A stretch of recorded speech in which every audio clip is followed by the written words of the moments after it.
Question पूछना है, हाँ उस पे आ जाएगा। हाँ भैया, वो चैट उनको कोई पूछना होगा तो चार्ट आपको दिखा देता हूँ, उसमें पूछते हैं। हाँ उसको खोल के रखो। हाँ ऐसा पता नहीं चलता कितना ऑनलाइन है। अभी 5 मिनट रुक जाओ, फिर पता चलेगा। ठीक है तो स्टार्ट करते हैं। आप क्या क्या हो गया आप लोगों का? सर हमारा हिस्ट्री हो चुका है, सिंटेक, पॉलिटी, इकोनॉमी, पॉलिटी, इकोनॉमी हो चुका है। ज्योग्राफी हो गया क्या? हाँ, ज्योग्राफी। ज्योग्राफी नहीं हुआ आपका? पॉलिटी हो गया ना? पॉलिटी हो गया, गवर्नेंस हो गया। एक ही बैच होगा ना आपका पूरा? अलग है इनका थोड़ा, आपका और पीछे है। इनका ज्योग्राफी हो चुका। अच्छा तो आपको अभी अपियर होना है इसमें 2025 में? किसी को नहीं, आपको होना है और आप थोड़ा और पीछे चल रहे हैं। नहीं मैं पहले से नहीं, इनका हो चुका है। अच्छा आपका हो चुका है क्या? आप पुराने इंसान हैं यहाँ पे। ठीक है, हमको ज़्यादा ज़रूरत नहीं, थोड़ी बहुत geography we would be reading, but geography तो आपका हुआ नहीं, कोई बात नहीं। सो ये इंटरनेशनल रिलेशन मेंस में कौन से पेपर में आता है ये? GS2, ये आपको पता होगा। एक बेसिक सा देख लेते हैं, इसका टोटल मार्क्स वेटेज कितना है। Now you must be knowing 2019 के बाद से द प्रीलिम्स में specifically the marks distribution has shifted drastically. पहले हुआ करता था कि सिर्फ पॉलिटी इकोनॉमी से ही कितने ऑलमोस्ट 60-70 क्वेश्चंस वर देयर, वो दिन चले गए। अब नाउ ऑलमोस्ट 15-20 क्वेश्चन जो हैं यूनिफॉर्मली डिस्ट्रीब्यूट हो चुके हैं अब। तो वो दिन चले गए कि लोग पॉलिटी इकोनॉमी से प्रीलिम्स क्लियर कर लेते थे। So you have to be very clear with this thing. So I will very very strongly suggest you people give equal importance to every paper. This is science and tech is there, ecology environment in this, and this international relations are there. International relations से you will be surprised if we take mapping also, there are almost 10 to 12 question in prelims. Ecology environment से तो 20-20 question आते हैं आजकल। And science and tech and international relations इसका थोड़ा बहुत overlapping is there. And geography के साथ भी there is slight overlapping of international relations. So आप लोगों का ज्योग्राफी तो नहीं हुआ, फिर भी विल ट्राई जितनी हम मैपिंग कर पाए। मैपिंग भी विल ट्राई कि हम इसी में कर लेंगे जो इंटरनेशनल रिलेशंस की है। सो प्रीलिम्स में almost 12 questions are there if we include mapping also. 12 question आते हैं इंटरनेशनल रिलेशन से। एंड मेंस में तो फिक्स है, मेंस में GS2 में 10 मार्कर के 2 questions will be there and 15 marker के 2 क्वेश्चंस विल बी देयर। कितना हो गया total? 50। Total 50 marks, out of 250 marks 50 marks, ये तो फिक्स रहता है, right. So this is the weightage of international relations. And we know इसमें 50 नंबर का है एंड इसमें 12 क्वेश्चंस आर देयर।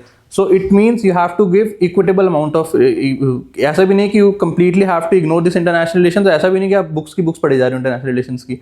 दोनों बिल्कुल मत करना, इट्स वेरी वेरी ये मैं नहीं किसी को इनकरेज करूंगा। वर्ल्ड हिस्ट्री के लिए भी जैसे आजकल लोग people are reading books for world history. World history का मुश्किल से मेंस में आएगा तो एक क्वेश्चन आएगा। So give equitable importance to this thing. यहीं पे थोड़ा गर्म नहीं हो गया,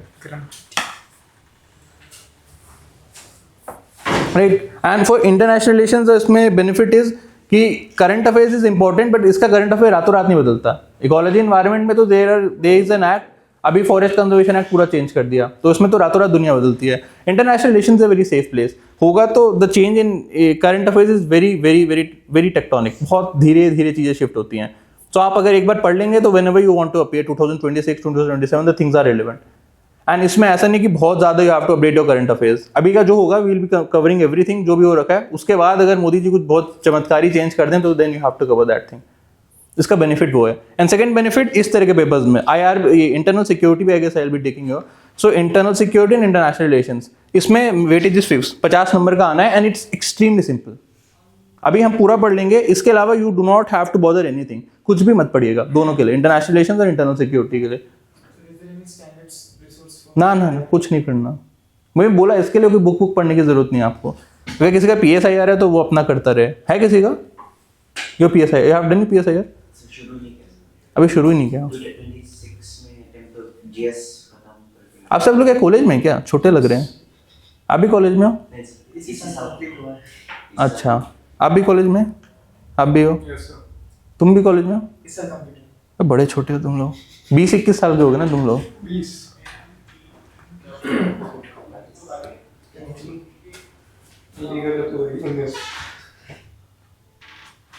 21 होगी ना तो शायद मिनिमम एज। अगस्त में 21 में होता है शायद. So both for international relations and internal security, whatever we'll be discussing in the class, this is more than enough. और इसमें और अनदर थिंग इज, इन चीज़ों को ऑनलाइन भी जो स्टूडेंट्स हैं, I will emphasise this thing again, ऐसे छोटे छोटे टॉपिक्स को आपको तो बहुत बाद में देना है, तो आपके पास तो बहाना भी नहीं, मेरे पास तो टाइम ही नहीं था करने का. Do every small topic very this thing. अब मेंस बहुत कॉम्पिटिटिव हो गया ना, तो आप अगर डिजास्टर मैनेजमेंट छोड़ दो, you do not have very strong grip of governance, या आपका एथिक्स में कुछ छूटा हुआ है, मुश्किल है फिर उसके बाद. तो आपके पास वो एक्सक्यूज नहीं कि छोटे टॉपिक्स भी you have to do very very rigorously. World history अलग चीज है, बाकी सब you have to do this thing. 50 marks तो for sure internal security international relations are coming. And second thing is they are very simple. GS2 में this thing are coming. अब polity में the questions are कभी कभी थोड़े बहुत tricky questions आ सकते हैं, ये तो बहुत सिंपल थिंग होती है. इंटरनेशनल रिलेशंस में क्वेश्चंस आर वेरी सिंपल. इसमें ऐसा नहीं कि आपको कोई क्वेश्चन की आत्मा समझनी है, वो क्या पूछना चाह रहा है, क्या करना चाह रहा है, बहुत सिंपल होता है. यूएस के साथ क्या चैलेंजेस है, हमें यूएस से कैसे इंप्रूव करना है, बहुत बहुत सिंपल चीज़ है. बहुत स्ट्रेट फॉरवर्ड होते हैं एकदम.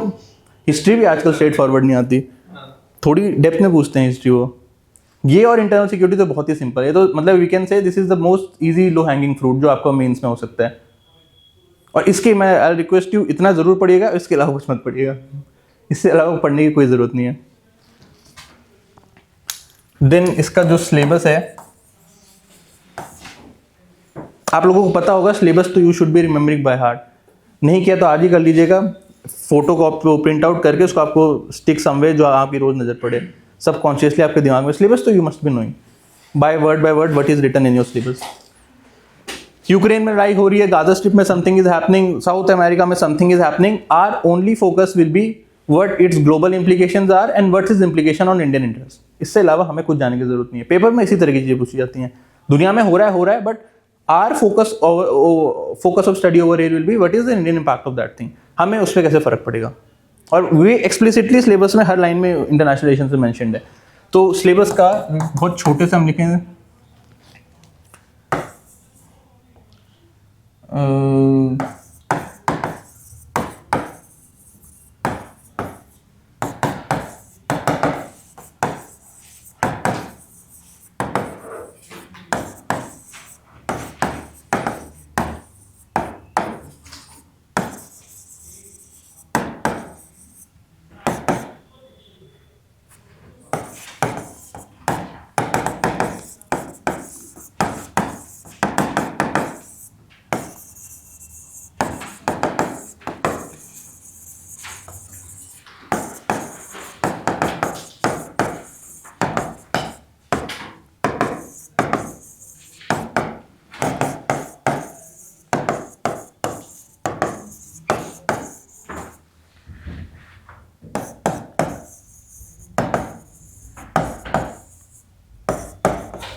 These are not the exact wording, बहुत सिंपली लिख दिया.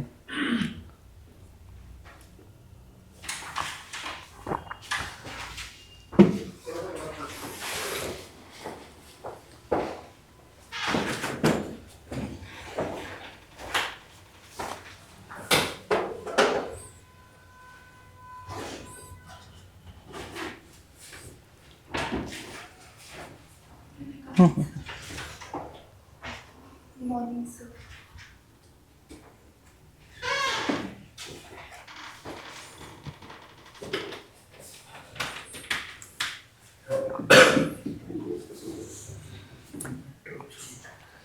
करंट अफेयर्स कहाँ से कवर करते हैं आप लोग?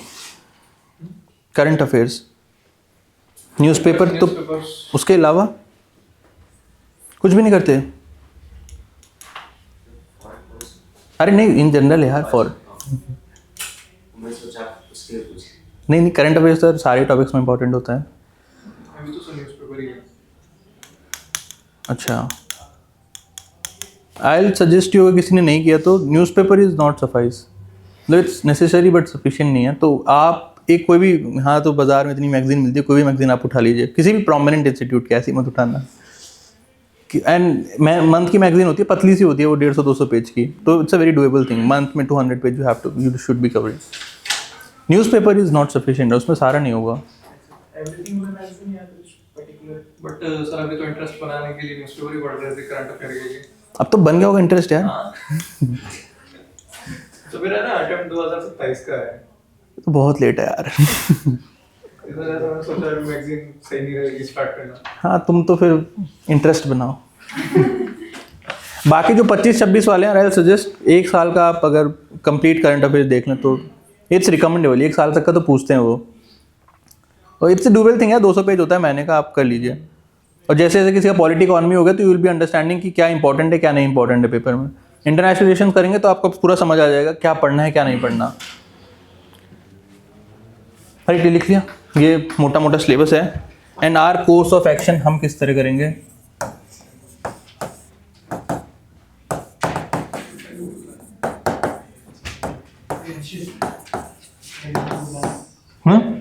बंद हो गया। मेरे को नोटिफिकेशन आ रहा है, क्लास एंड हो गया तो जल्दी से खत्म कर। अरे यार, कोई बुला लो यार उसको। तुम लोग भी बंद कर सकते हो क्या? फिर तो ज़्यादा हो जाएगा, तुमने दे दिया सब। अरे बाहर जाके बुला ले, भाई बैठा होगा वो। वो डिस्टर्ब हो जाएंगे दूसरी क्लास वाले।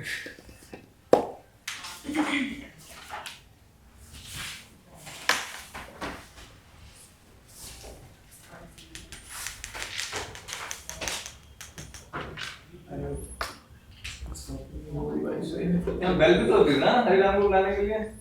हाँ बेल। ये रीना बेल बसता है क्या ये?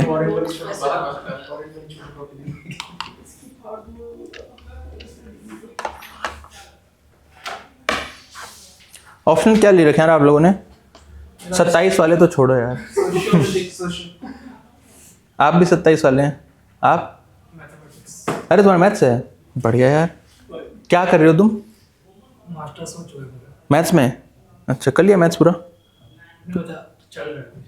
पेपर 1 हो गया? पेपर 1 नहीं वो ज़्यादा इजी है। तो पेपर 1 नहीं, अभी शुरू करोगे ना मतलब? हाँ। अच्छा,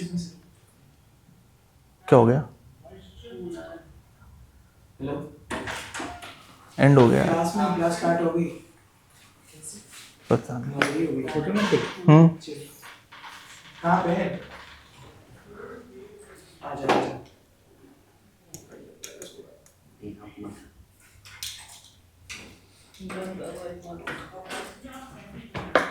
और बताओ बाकी लोगों का क्या ऑप्शनल है? तुम दोनों का तो सोशियोलॉजी है, तुम्हारा PSIR है। तुम्हें 26 में देना है? 26 में। And yours ma'am? आपको भी 26 हो गया आपका ग्रेजुएशन?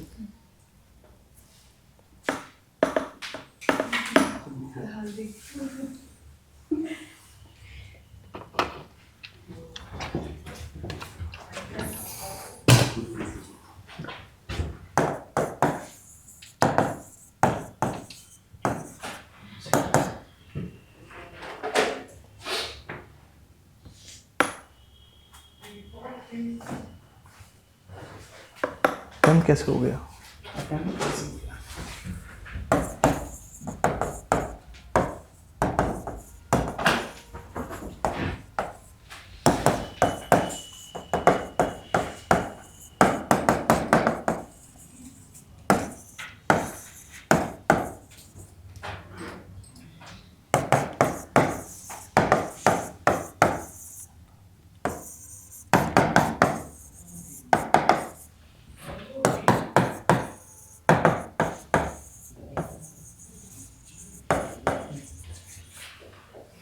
चेंज कर रहे हैं।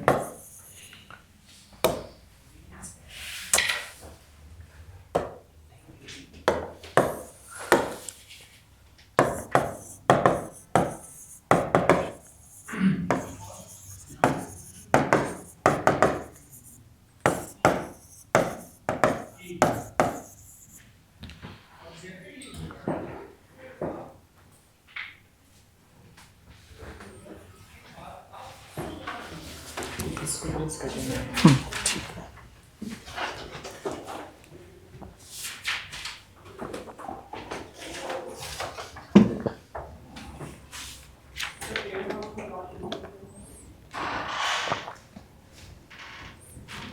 This will be our course plan. सबसे पहले तो 2-3 दिन हम डिस्कस करेंगे how this Indian foreign policy is getting evolve. Foreign policy होता क्या है, क्या फैक्टर्स हैं by which we are changing our complete foreign policy.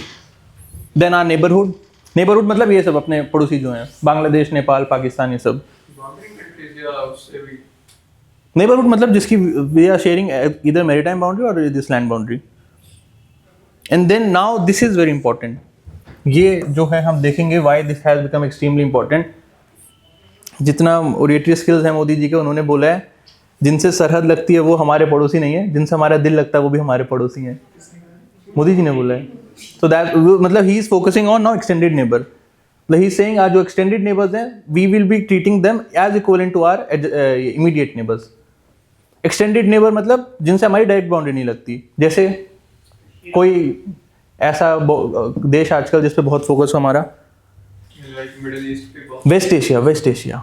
हम पढ़े लिखे लोग हैं, मिडिल ईस्ट नहीं बोलेंगे। सीधा फर्क है कि मिडिल ईस्ट वो लोग बोलते हैं जो उसके उस साइड रहते हैं, मतलब ये अटलांटिक के उस साइड वाले रहते हैं। हाँ, वेस्ट वाले जो रहते हैं, जो वेस्टर्न यूरोप में और यूएस में रहते हैं, उनके लिए ये ईस्ट का मिडिल वाला पार्ट है। हमारे लिए तो वेस्ट एशिया है ना, हम उसको वेस्ट एशिया बोलते हैं। सो आज से कभी उसको हम मिडिल ईस्ट नहीं बोलेंगे। पेपर में never write this kind of thing. एक बड़ा नेगेटिव वो आप पे वो पड़ेगा। आप तो पीएसआई वाले हैं, आप लिखेंगे तो आपके नेगेटिव मार्क्स जाएंगे। सीरियसली जाएंगे, क्योंकि इतना तो पता होना चाहिए कि गवर्नमेंट ऑफ इंडिया की सारी पॉलिसीज में हम उसको सिर्फ वेस्ट एशिया उसको लिखते हैं। So west Asia is very very important our extended neighbourhood. और जो हमारे नियर बाय हो बट एकदम हमारी डायरेक्ट बाउंड्री नहीं लग रही उनसे, एक waste Asia is there.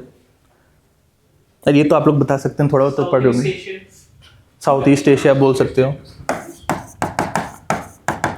South east Asia में मलेशिया, इंडोनेशिया और बाकी के वो जो आइलैंड्स हैं वो सब आएंगे।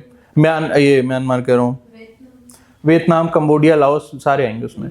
थाईलैंड, फिलीपींस एंड उसके अलावा अरे वो तो उसी में आ गया पूरा साउथ ईस्ट एशिया में। एंड एक और group of countries are there, वो थोड़ा ज़्यादा दूर है। Africa countries slightly. island countries and उसके बाद सेंट्रल एशियन रिपब्लिक्स। ये इस पे इतना ज़्यादा फोकस हो चुका है। In the last 3 years our honourable prime minister have met almost have completed 2 summits for all the countries of Central Asia. हाँ, जो Uzbekistan, Kazakhstan, Kyrgyzstan, Tajikistan and Turkmenistan. This is Central Asian republic. Extremely high focus हम इनके साथ policy बना रहे हैं आजकल। Will see हम इन पे इतना क्यों प्यार आ रहा है आजकल। And then the last frontier are the countries जिनके साथ we never had a very good relation. Now we are very aggressively moving to these countries. अभी हम पढ़ेंगे कि हम रातों रात क्यों सारा शिफ्ट करने की कोशिश करी हमने। इंडिया नेबरहुड के साथ तो पहले से करते थे, ऑब्वियसली जो हमारा पड़ोसी है उसके साथ तो रिश्ते बनाने पड़ते हैं। ये जो एक्सटेंडेड और लास्ट फ्रंटियर है, इनके साथ वी आर मतलब लास्ट 10-15 years में we want to have relation with them thing. इनके साथ तो ऐसी हालत थी, हमारे पास प्रॉपर एम्बेसी नहीं हुआ करती थी। एक कॉन्सुलेट था, एम्बेसी नहीं थी, मतलब एक प्रॉपर हमारे पास एम्बेसडर, सिटिंग हाई कमिश्नर कुछ नहीं हुआ करता था। एक कॉन्सुलेट सा हुआ करता था, थोड़ा सा बस कल्चरल एक्सचेंज था। अब हमने वेरी विग्रसली एक एम्बेसी, 4-5 कॉन्सुलेट, ये वो दुनिया भर की चीज़ें, flight connectivity, everything we are ensuring. नहीं, नॉर्थ कोरिया के साथ कुछ नहीं हमारा। एम्बेसी बना दी हमने। नहीं, नॉर्थ कोरिया से रिश्ते नहीं हमारे, क्या करेंगे उनसे बना के। लास्ट फ्रंटियर में जो एकदम they are very very far away from us, उससे ना हमारे कोई रिश्ते रखें। लेकिन आजकल there is a demand of the current time, जिस वजह से we are moving to that thing. कौन से देश हैं ऐसे? अरे चाइना पड़ोसी हमारा, चाइना से तो हम स्टार्टिंग से रखते हैं। One is Africa and another is south America, Latin America. South America में भी आपने देखा होगा Modi ji visiting very very frequently. और ये BRICS हाँ, ब्रिक्स तो यार ब्रिक्स का पार्ट है ना ब्राजील, तो and it's a part of G20 also, तो वहाँ तो जाते रहते हैं. बाकी हमारा वाइस प्रेसिडेंट, हमारा external affair minister, they have vigorously visited almost all the countries of Latin America. Africa तो बहुत बहुत ज़्यादा फ्रीक्वेंट हो गया. ये हमारे लास्ट फ्रंटियर हैं जिनमें लास्ट 10 ईयर्स में हमने स्टार्ट किया है. And there a very probable question की क्वेश्चन इन्हीं दोनों सामने. अब नेबरहुड से तो बहुत पूछते हैं वो. South east Asia extended neighbourhood. Argentina को भी बहुत हाँ, साउथ अमेरिका में आ गया ना अर्जेंटीना. रिसेंट न्यूज़ में था बहुत अर्जेंटीना से. तभी तो लिखा ना इनके साथ हमारा आजकल रिलेशंस बेटर हुए हैं. Where we are focusing on the last 20 countries. अरे करेंगे ना. एंड ग्लोबल पावर के साथ तो obviously we always have relations. USA is there, Russia is there, और बाकी के वो मिडिल पावर्स बोलते हैं उनको, जो इनसे थोड़े छोटे हैं. ये दोनों तो ग्लोबल पावर्स हो गए. Now China is the emerging power. नाम बहुत हैं इंटरनेशनल रिलेशन में, सबके अपने अपने नाम रखते रहते हैं. फिर बाकी कुछ होते हैं मिडिल पावर. मिडिल पावर मतलब they are regional power, but ऐसे ग्लोबल स्टैंड नहीं है उनका. Japan is one such country, उनका ग्लोबल प्रेजेंस नहीं है उसका. France is one such country. France has a very strong presence in Indian Ocean, but ऐसे कोई ग्लोबल दादा नहीं बोलते उसको. इजराइल नहीं. और उसके बाद ऑस्ट्रेलिया. ये रीजनल पावर बोलते हैं इनको, मिडिल पावर्स बोलते हैं. और हम है बैलेंसिंग पावर. बैलेंसिंग पावर मतलब हमारा इन्फ्लुएंस उतना स्ट्रांग नहीं है, but we are one of those country जिनको लोग ऐसे होते हैं ना, पुश करते हैं लड़ाई में, जा तू लड़का रहा. अब उनको लगता है यार दूर के घर की जगह मैं कहाँ जाऊँ उसके घर में लड़ने. अब मैंने अपना एक दोस्त बना रखा है, अगर उस कॉलोनी में कोई लड़ाई होगी मैं उसको दे दूंगा वहाँ. So we are one of those middle power भी नहीं, बैलेंसिंग पावर. एक लीवरेज की तरह यूज करते हैं हमें, ऑब्वियसली अगेंस्ट चाइना. ये तो it's very obvious thing. South east Asia में, यूएसए में पूरा इतना क्यों यूरोप वाले बोल रहे हैं तुम क्वाड बनाओ, तुम ये करो वो करो, जस्ट टू इंश्योर कि इंडियन ओशन में हमारा एक दोस्त बैठा है वहाँ. क्योंकि उनका कुछ नहीं बनता आज कि वो have very strong military presence in Indian ocean और यहाँ पे वो बैलेंस करें चाइना को. तो हमको एक बैलेंसिंग पावर की तरह दिखते हैं. ये नाम बहुत सारे बस ऐसे ही. ये दोनों तो ग्लोबल पावर्स हैं. And then we have regional power like Japan and Australia.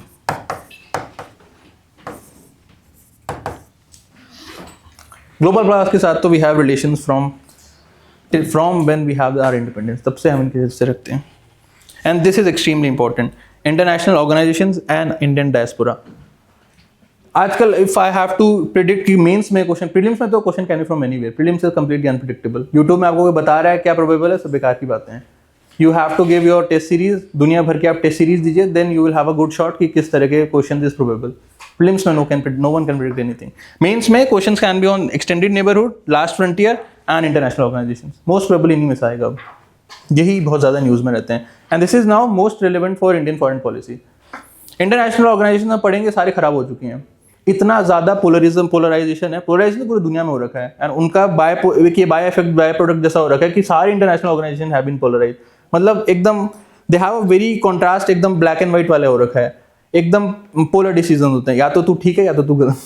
सारे ऐसे हो रखे हैं. WHO is a very good example of this thing. आप हम पढ़ेंगे जैसे इकोनॉमिक्स में तो मुश्किल होगा. विल ट्राई हम जितना WTO डिस्कस कर पाएं. WTO तो your completely will discussing economics part में. WTO is a dysfunctional body. WHO is a dysfunctional body. अभी यूएस का हमारा पावर शिफ्ट हो गया, वो तो खतरनाक आदमी है. जो बच्ची कुछ ऑर्गेनाइजेशन है वो भी खत्म कर देगा वो. तो this is very important for this international, कि इंटरनेशनल मैंडेट बैलेंस करने के लिए कुछ बॉडीज होनी चाहिए. हमारी बॉडीज ही फंक्शनल नहीं है. आधे दुनिया में लड़ाई हो रही है, हमने सिक्योरिटी काउंसिल बना रखी, ये बना रखी, we have charter, we have this thing that thing, nothing is working over here. तो that is a very probable. अब ऐसे तो उल्टे सीधे आने लग गए, बट ऐसे में you can write this kind of thing. हम थोड़ा उसका फिलोसफिकल थोड़ा बहुत डिस्कस कर लेंगे, that you can write your essays. ऐसे तो आजकल बहुत ही एब्स्ट्रैक्ट आ रहे हैं ऐसे भी, तो उसमें आप कुछ भी लिख दो. एंड उसके अलावा Indian diaspora is extremely important. अभी आपने पढ़ा होगा ऑलमोस्ट $130 बिलियन का इस बार we have got this remittances. $130 billion का रेमिटेंसेस इज हमारे आदमी यहाँ से पढ़ लिख के वहाँ पे नौकरी करते हैं. इधर they are doing the white collar job USA वहाँ पे, या फिर they are doing this manual job करते हैं वेस्ट एशिया में. And we always have this cultural एक सिस्टम हमारा इट्स वेरी वेरी स्ट्रॉन्ग. तो we look after our parents हैं जो भी हमारे डिपेंडेंट है. तो वहाँ से एक बहुत अच्छा चंक वी सेंड, अब सैलरीज का बड़ी good amount of chunk we are sending back to India. And वो डॉलर्स में आता है. इंटरनेट तो स्विच सिर्फ डॉलर में काम करता है और कोई करेंसी नहीं लेता हो, तो हमको डायरेक्ट डॉलर मिलता है उससे. Indian government, Indian economy is getting $130 billion annually from this diaspora. Diaspora मतलब इंडियन ओरिजिन के थे, जरूरी नहीं हो इंडियन सिटीजन हो, वो बहुत पहले छोड़ चुके, वो भी हो सकते हैं. पैदा हुए थे, कभी कोई तो पैदा भी नहीं होते, वो पैदा भी वहीं होते हैं. तो those are Indian diaspora that have their roots in India. और they are sending back money to their parents are dependent in India. $130 billion, that's extremely wrong. Almost 19 million people are of Indian origin globally. 19-20 million होंगे. 19 million मतलब 2 करोड़ लोग रहते हैं, and 2 crore लोग भेज रहे हैं $130 बिलियन. तो ये इस तरह के फैक्ट्स आप तो रिमेंबर. अभी आया report, and we are by far the most largest country that is receiving the remittances. और कहने को तो यार most of the population is in West Asia, but अगर आप डेमोग्राफी देखेंगे तो वेस्ट एशिया में the people are engaged in थोड़ा सा या तो मैनुअल वर्क में है या ब्लू कॉलर जॉब्स में है. तो वहाँ ऑलमोस्ट 11 मिलियन पीपल रहते हैं, बट उतना पैसा नहीं भेज पाते. सो द मोस्ट, ये आपको ध्यान रखना, maximum money that we are getting is getting from USA. वहाँ पे लोग बहुत कम है, कितने 30-40 लाख इंडियन ओरिजिन के लोग रहते होंगे, but they are most of them are engage in white collar jobs. या तो प्रॉपर जॉब कर रहे हैं या they are running the businesses. आजकल तो सरकार में भी लोग हैं बहुत सारे. हाँ, हाईएस्ट इनकम ग्रुप है जो फॉरेन नेशनल जोन में. नहीं, टोटल में नहीं है, वो सब प्रोपेगेंडा है. सब चीज़ें सच नहीं होती. जो इंटरनेशनल ग्रुप्स हैं उसमें Indian diaspora is one of the very well to do families में आते हैं. तो most of the remittances coming from USA. कहने को तो वो 4 मिलियन ही रहते हैं वहाँ पे 20 मिलियन में से, मतलब 20% लोग हैं, but they are contributing almost 70% of global remittances. तो ये आप ध्यान रखिएगा. ऑब्वियसली अमीर है तो वही से भेजेंगे सारा. तो USA is the country that जिससे वो उनका रेमिटेंस लॉस सबसे ज़्यादा होता है, and India is the country सबसे ज़्यादा हम रिसीव करते हैं. हाईएस्ट डायस्पोरा भी हमारा है. आबादी इतनी है, हर तरफ लोग मिलते हैं. अभी देखा था अफ्रीका के छोटे छोटे सबसे रिमोट कंट्रीज हैं, साउथ सुदान, ये वो जो अभी बने, वहाँ भी Indian diaspora is very strong. तो Indian diaspora is present everywhere. Antarctica में होगा, वहाँ भी मिल जाएंगे हम. Right, so this will be our course plan. If I have to suggest, this is extremely important. Our last 20 is important, and this is extremely important. International organizations and जो हमारा Indian diaspora है.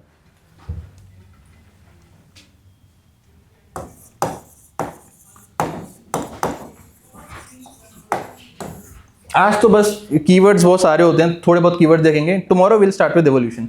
Tomorrow proper की कैसे हमारा foreign policy है evolve.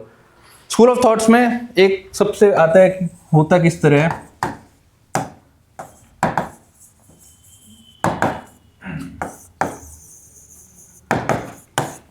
Majorly these are the 3 school of thoughts in international relation. Realism means countries believe कि there is a complete quid pro quo या फिर एक exchange of things are there. अगर मैं बहुत पावरफुल हूँ तो you have to follow my dictate, you have to follow my norms, you have to follow my rules. मेरे हिसाब से the complete international relation will be following. जिसको pure hard power बोलते हैं. हार्ड पावर के 2 तरीके होते हैं, या तो मेरी मिलिट्री बहुत स्ट्रांग है जैसे रशिया कर रहा है, that's proper showcasing the its hard power. कि if you are not obliging, if you are not going according to my way, तो फिर या तो my way और highway वाला काम होगा, then I'll be completely excluding your complete country. तो वो प्रॉपर हार्ड पावर हो गया. एंड सेकेंड हार्ड पावर जो आजकल यूएसए करता है वो economic hard power.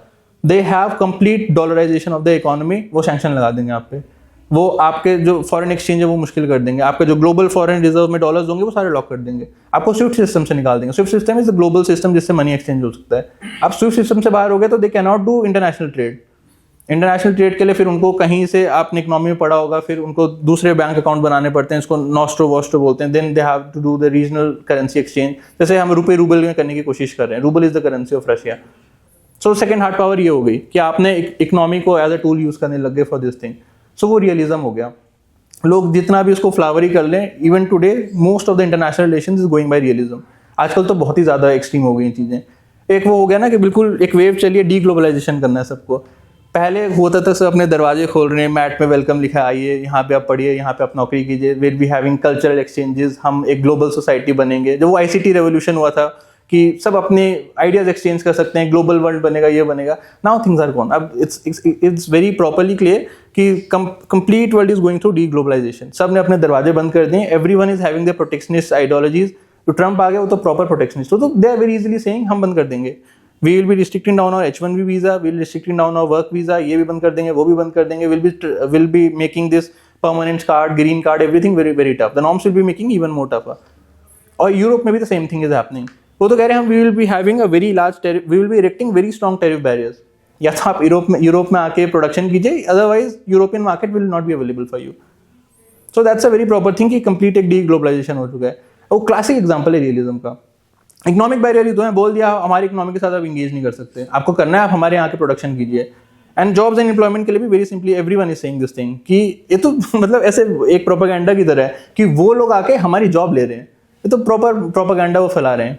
Make America great again, जैसे उसका ग्रेटनेस कहीं चली गई थी, उसको ढूंढना है उसको वापस। बट सर इसी वजह से तो इलेक्शन जीता है। हाँ वही, मतलब प्रोपागेंडा इस तरह के स्प्रेड कराए जा रहे हैं। एक कंप्लीट पोलराइजेशन उसमें हमने स्टैब्लिश किया कि एक ये ग्लोबलाइजेशन वाली चीज़ फ्रॉड है। तो ये तो इट्स एस्टैब्लिश थिंग कि realism is the fact of matter now. बीच में वो आइडियलिज्म वाली लिबरलिज्म की बात हुई थी कि एक वेरी स्ट्रॉन्ग इंटरनेशनल लिबरलिज्म के लिए international institution should be very strong, कि लोगों में exchange of culture, exchange of this thing, exchange of that thing will be happening. एक इंटरनेशनल रिस्पेक्ट होगी, एक हर दूसरे की सोवरेनिटी के लिए, नेशनल इंटरेस्ट के लिए वी विल हैव एक डिस्टेंस होगा और एक इंटरेस्ट होगा, एक रिस्पेक्ट होगी। हम इंक्लूड नहीं करेंगे किसी दूसरे के नेशनल इंटरेस्ट में। वो लिबरलिज्म वाला आइडिया था, वो अब ये उतना फैक्चुअल है नहीं।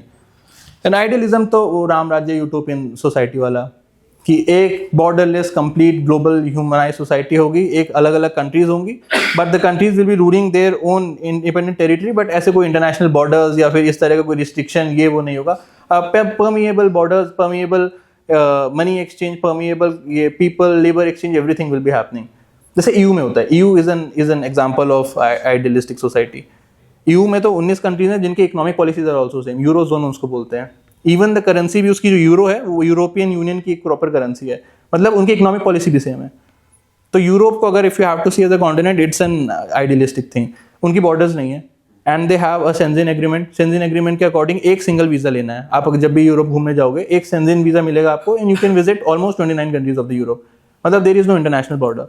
एंड एक सिंगल, अगर आप कभी यूरोप में पढ़ेंगे उसके बाद, तो उसके बाद उनके पास जैसे ग्रीन कार्ड होता है यूएस में, वैसे उनके पास अलग एक L4 करके बोलते हैं उसको, वहाँ पे काम करने के लिए।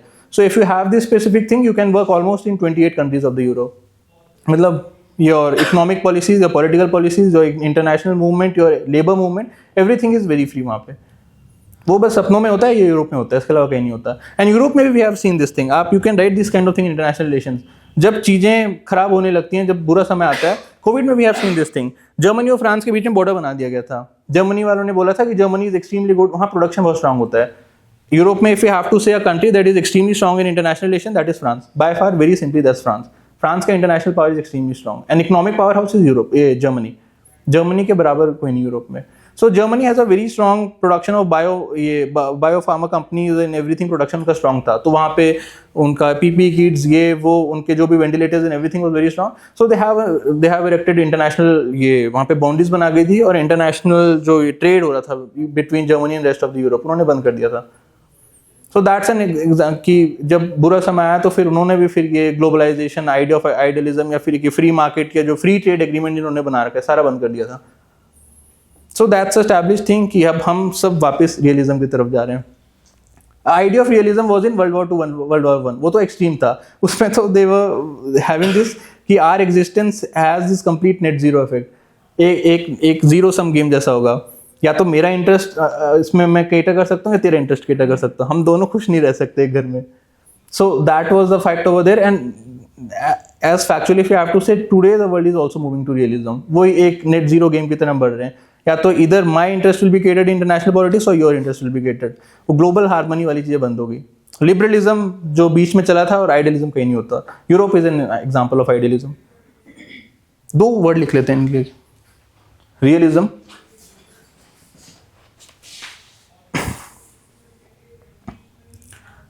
this school of thoughts believe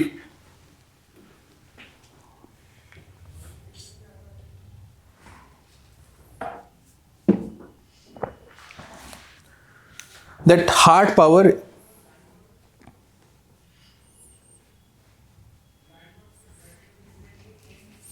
this school of thought believes that heart power is the central factor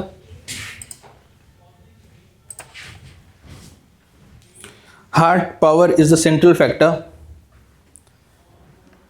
in international dynamics.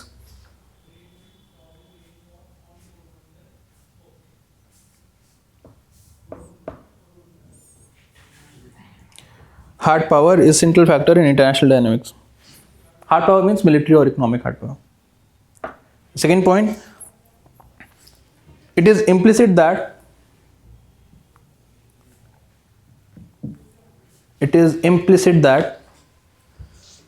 international relation is conflictual in nature.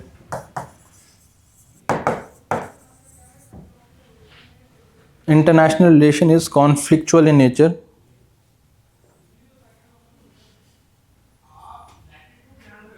Bracket में लिख देना zero sum game.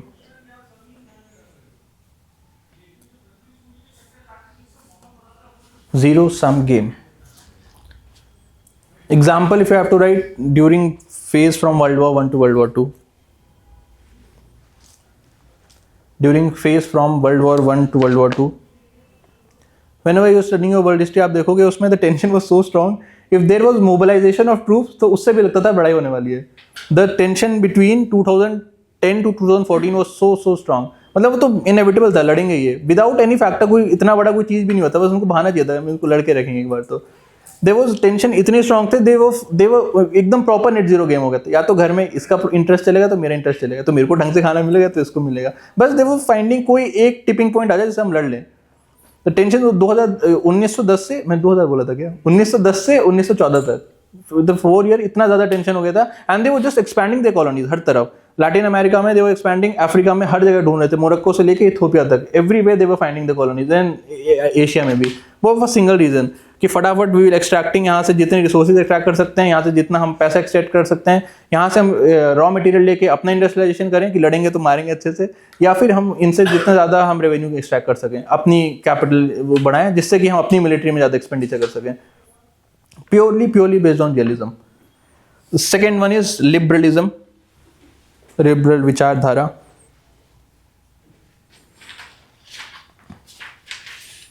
Ideally, the world should be moving towards liberalism.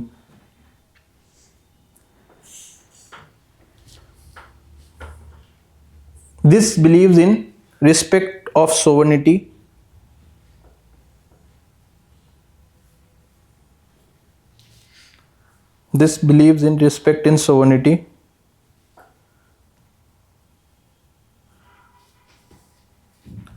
and harmonious existence of various countries. Harmonious existence of different countries. Harmonious existence of different countries. Over here, international institutions are strong.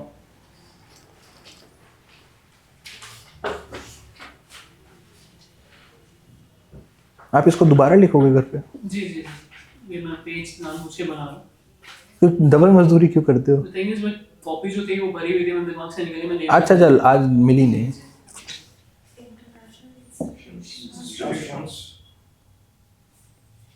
International institutions are strong, ये लिखा था ना, अब बस कुछ लिखा हुआ नहीं है, ऐसे बोल.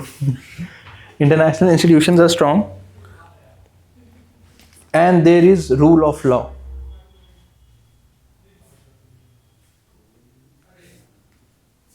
रूल ऑफ लॉ, और वही जो आजकल लोग बोलते हैं rule based order should be there. जैसे WTO के लिए नाउ एवरीवेयर, जैसे मिनिस्ट्रियल कॉन्फ्रेंसेस देयर WTO, उसमें सिंपल बोलते हैं international trade should be based on rule of trade, rule of law. Rule based international trade should be happening. अभी थोड़ा बहुत WTO विल बी टचिंग, आप देखेंगे जिसका जो मन आता है वो करते हैं इंटरनेशनल, मतलब जिसका नहीं, the people that have extremely strong military और इकोनॉमिक प्रेजेंस. हम नहीं कर सकते कुछ भी, हम करेंगे हमको बाहर निकाल देंगे हर तरफ से. The people that have extremely strong power, उनको जो मन आता है वो करते हैं.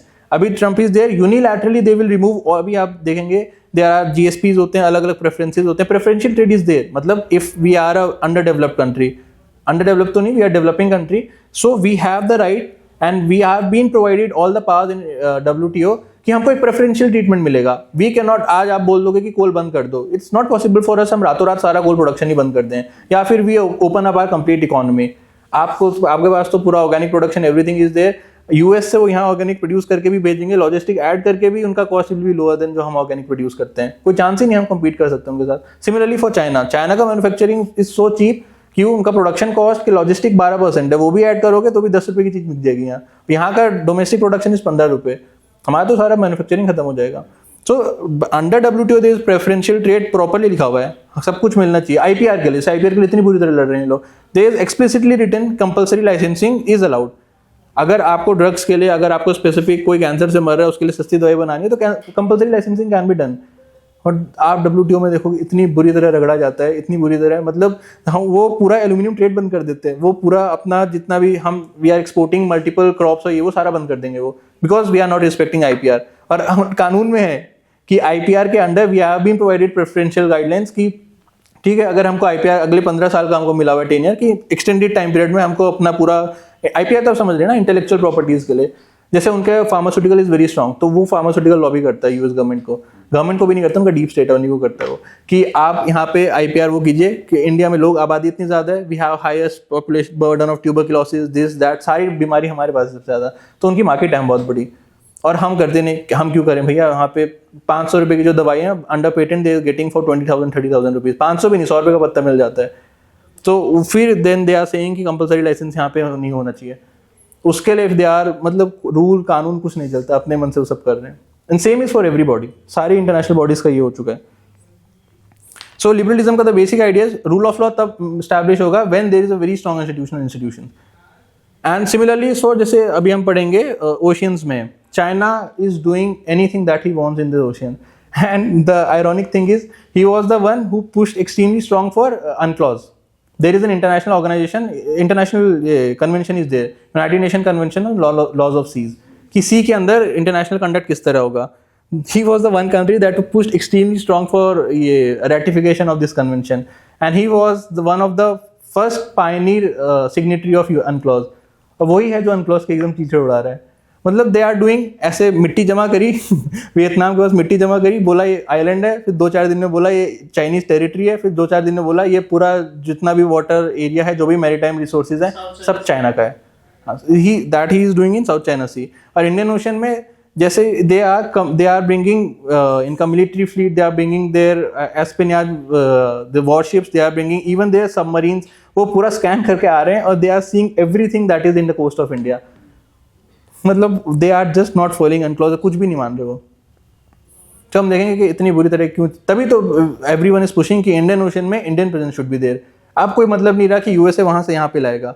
वो पुराने जमाने की बात होगी जो आपने देखा होगा कि एक कंट्री जो है 2000-4000 किलोमीटर दूर अपना ट्रूप्स भेज रहे हैं, अब कोई नहीं भेजता। Russia was fighting the war in Afghanistan, कहाँ रशिया है कहाँ अफगानिस्तान है।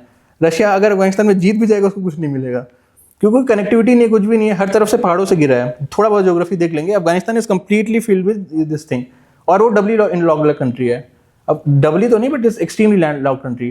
तो कोई अगर आप मतलब कुछ कर ही नहीं सकते वहां पे, अगर आप जीत भी जाओगे तो। अब वो जमाना नहीं रहा। सिमिलरली USA अफगानिस्तान में लड़ रहा था, उसको जितनी जल्दी हो सका उसने बैकआउट कर लिया। आपको सरकार बनानी बनाओ, नहीं बनानी नहीं बनाओ, मैं जा रहा हूँ यहाँ से। This is how they have completely withdrawn their troops from this thing. अब कोई नहीं भेजता troops on the ground, is very very foolish thing. कोई देश कहीं ट्रूप्स नहीं भेजता अपने। सो दैट्स व्हाई वो इस तरह के मिडिल पावर्स या हमारे जैसे बैलेंसिंग पावर पे सब हम पे लेवे करते हैं कि उस कॉलोनी में हम नहीं लड़ेंगे, हमने दोस्त बैठा रखा अपना, उसको पंप देते रहेंगे, जा लड़ ले जा लड़ ले। सो this is the idea, because liberalism is not working. And idealism, third one, utopian idea.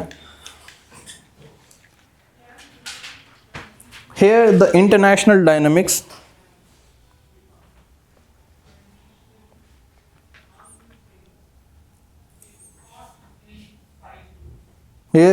dynamics is governed by moral principles and value systems.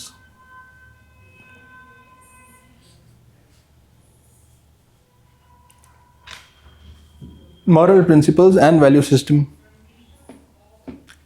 इसका एग्जाम्पल बोल सकते हैं, European union is an example. उन्होंने इतनी लड़ाई कर ली, very simply they have this thing, एक बहुत सिंपल सा आइडिया बनाया कि if we have what if we have complete, इनको कोलैबोरेट करके एक सिंगल यूनिट बना दें यूरोप को, and we will have no border, हम economic integration everything will be doing, तो कैसे लड़ेंगे? एंड दैट्स अ फैक्ट कि इफ, अब तो खैर नहीं रहा, बट एस्टैब्लिश अ फैक्ट है कि if there is movement of people, there is movement of trade, there is movement of capital and the economies are integrated. अब बाकी की जो सरकार चलती है तो बोल ही सकते हैं कि कैपिटलिस्ट से चलती है, तो कैपिटलिस्ट कभी अलाउ ही नहीं करेंगे कि दो कंट्री कभी लड़े, कैपिटलिस्ट का सारा नुकसान होगा उसमें। So that is one factor कि यूरोप उसका कभी लड़ाई नहीं। जब वर्ल्ड हिस्ट्री पढ़ेगी, will be studying 19th century 20th century, तो खुद लड़े और पूरी दुनिया में हर जगह जाके लड़े वो।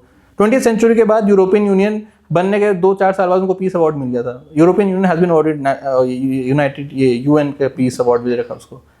बिकॉज क्योंकि उन्होंने पूरा इंटीग्रेशन ही कर लिया, आप कोई चांस ही नहीं कैसे लड़ोगे, क्योंकि पूरा एक तो वो एक कंप्लीट इकोनॉमिक भी क्या है, कंप्लीट एक सोशल हब की तरह बन चुका है। पीपल मूव कर रहे हैं, फिर तो कल्चर एक्सचेंज होता है। वही जो कैथेड्रल जितने स्ट्रॉन्ग हो रखे थे ये इसके साइड, पोलैंड के side, the same cathedral was not reflected in Italy तक आ चुके थे। तो एक पूरा सोशल इंटीग्रेशन भी हो गया, तो एक वो कनेक्टिविटी वाली फील होती है, तो मेरा ही आदमी जो साइड बैठा हुआ है।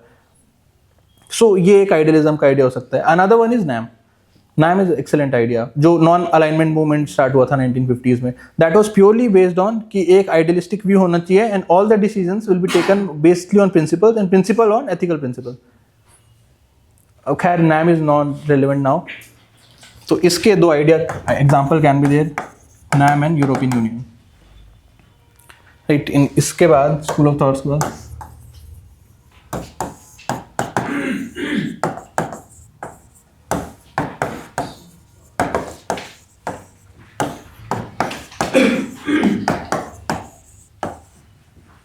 these are the keywords and you're expected to know meaning of these kind of keywords.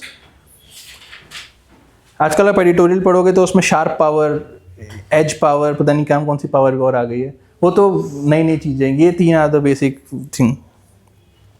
Very simply in international dynamics, power means ability of a country to ensure its national interest in international politics. They can be done by through coercion, they can be done by influence. किसी भी तरह की ability जिससे it's ensuring कि international dynamics is moving according to my national interest, जो मुझे चाहिए उस हिसाब से सामने वाला काम कर रहा है।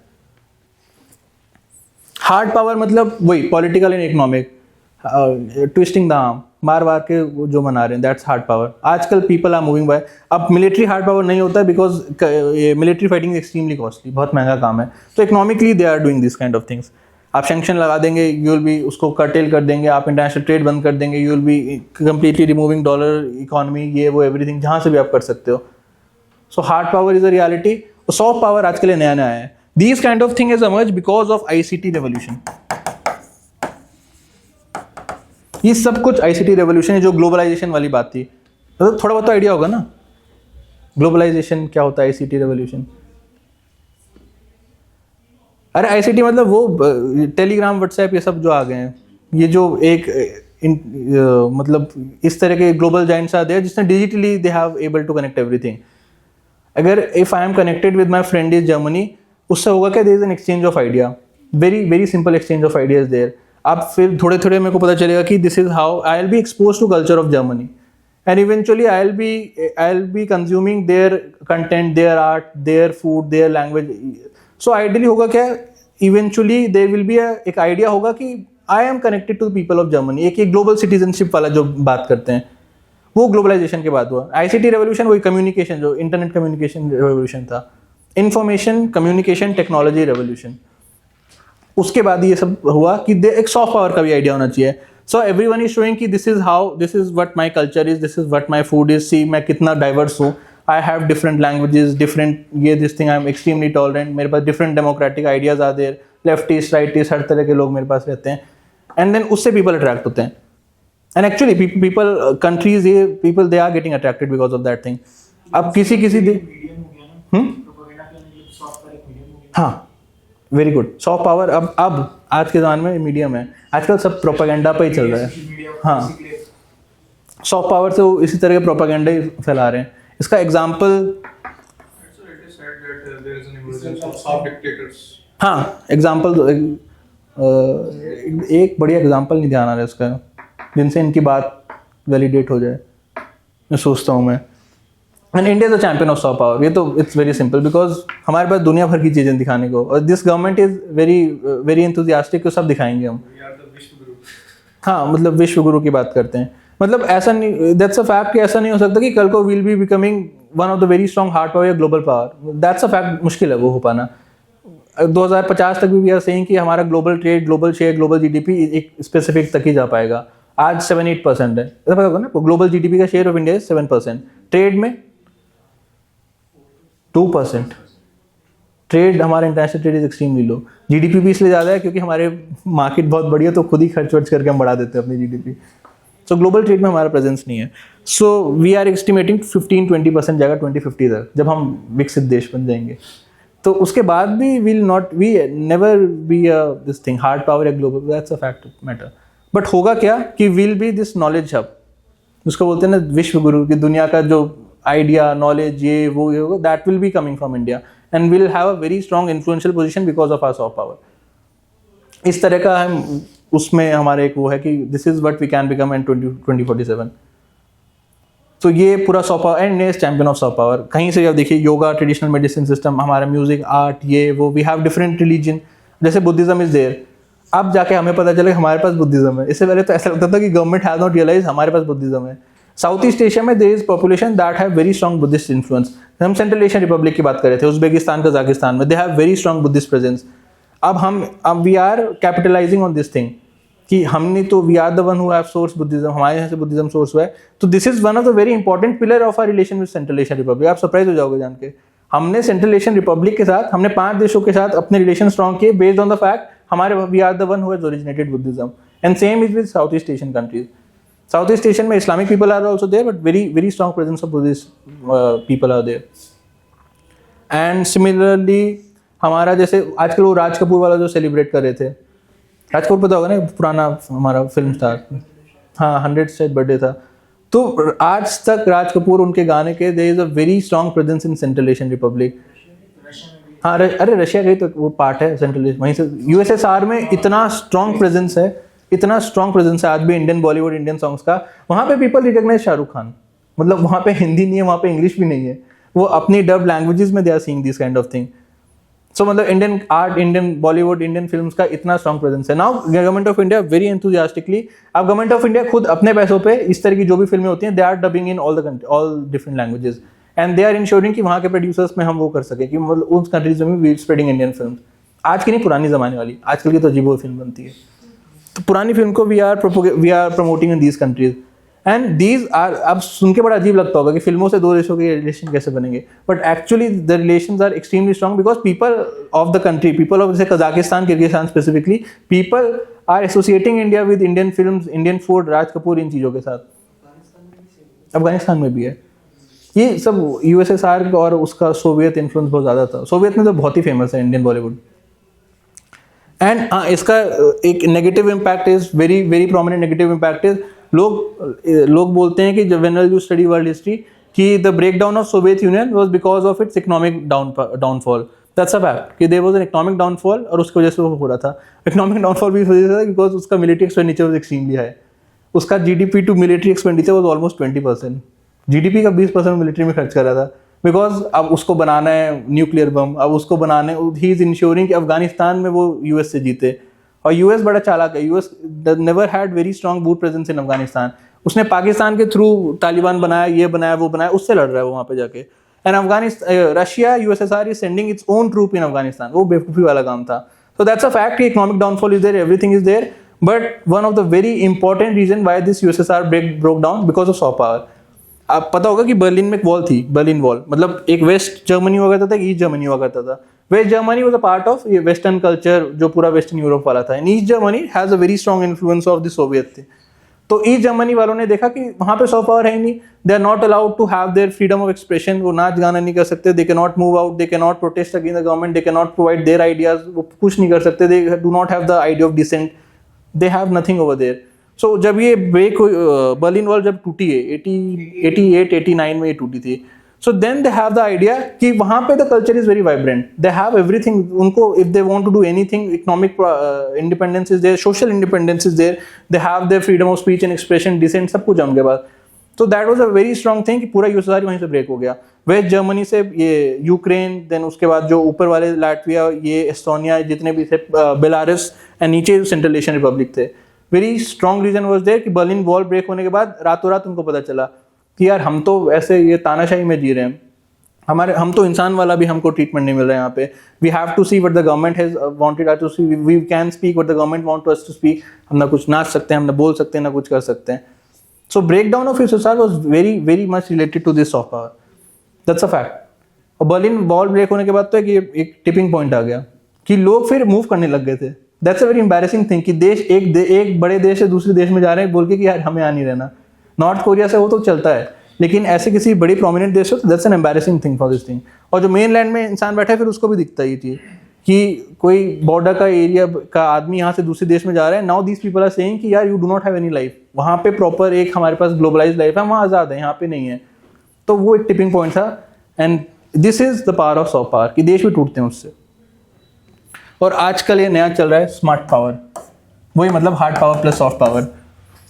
ये इस तरह के ये जिंगल्स बहुत सारे आते हैं इंटरनेशनल रिलेशंस में, मतलब वही जो इंडिया करने की कोशिश कर रहा है। We want to have an economic presence, we want to have कि ये जो ग्लोबलाइज्ड वैल्यू सिस्टम है, ये जो जीवीसीज हैं, ये वैल्यू चेन्स है, जो ग्लोबल वैल्यू चेन्स हैं, ये जितना इंटरनेशनल ट्रेड हो रहा है, ये जो जितना भी इंटरनेशनल बॉडीज़ हैं, एक हमारे इसमें प्रेजेंस हो, that will show our hard power. उसके साथ हमारा एक कल्चरल एक्सचेंज भी हो, तो एक वो स्मार्ट पावर की तरह दे रहे हैं। वरना ऐसा नहीं होगा ना कि यूनाइटेड नेशन में हमको परमानेंट सिटीजनशिप मिल जाएगी बेस्ड ऑन कि हमने योगा बना रखा है, ये नहीं होने वाला। If we have a very strong international presence in all different organisations, हमारा economic progress is there and हम एक वेरी प्रोमिनेंट रीजनल पावर हैं, और ऑब्वियसली हमारा आबादी तो है ही, we are 1/6 of the global world. तो तब there is a very strong chance कि we can escalate to higher tables in international relations. हमारे पास डांस है, योगा है बोल के थोड़ी हमको हर कोई सुनने वाला है। एक लिमिटेशन है सॉफ्ट पावर की, एक हद तक सॉफ्ट पावर से कुछ चीज़ें हो सकती हैं, सॉफ्ट पावर से हम इंटरनेशनल डायनामिक्स नहीं चेंज करने वाले। So that's why now people are moving. ये बहुत ही न्यू है, this has came to power because of globalization and ये जो है दिस इज एक्सट्रीमली न्यू।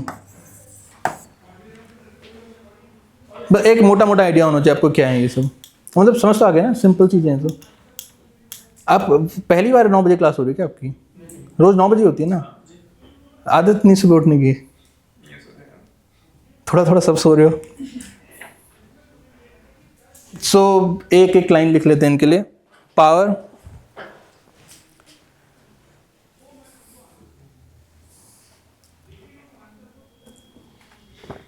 अच्छा इसका एग्जांपल देखना हो सॉफ्ट पावर का, तो पहले वी वर वेरी आइडियलिस्टिक, हम एक ही तरह की बातें करते थे कि सब सिद्धांतों से होगा, सब सिद्धांतों से होगा, फिर हमारी लड़ाइयाँ होने लग गई।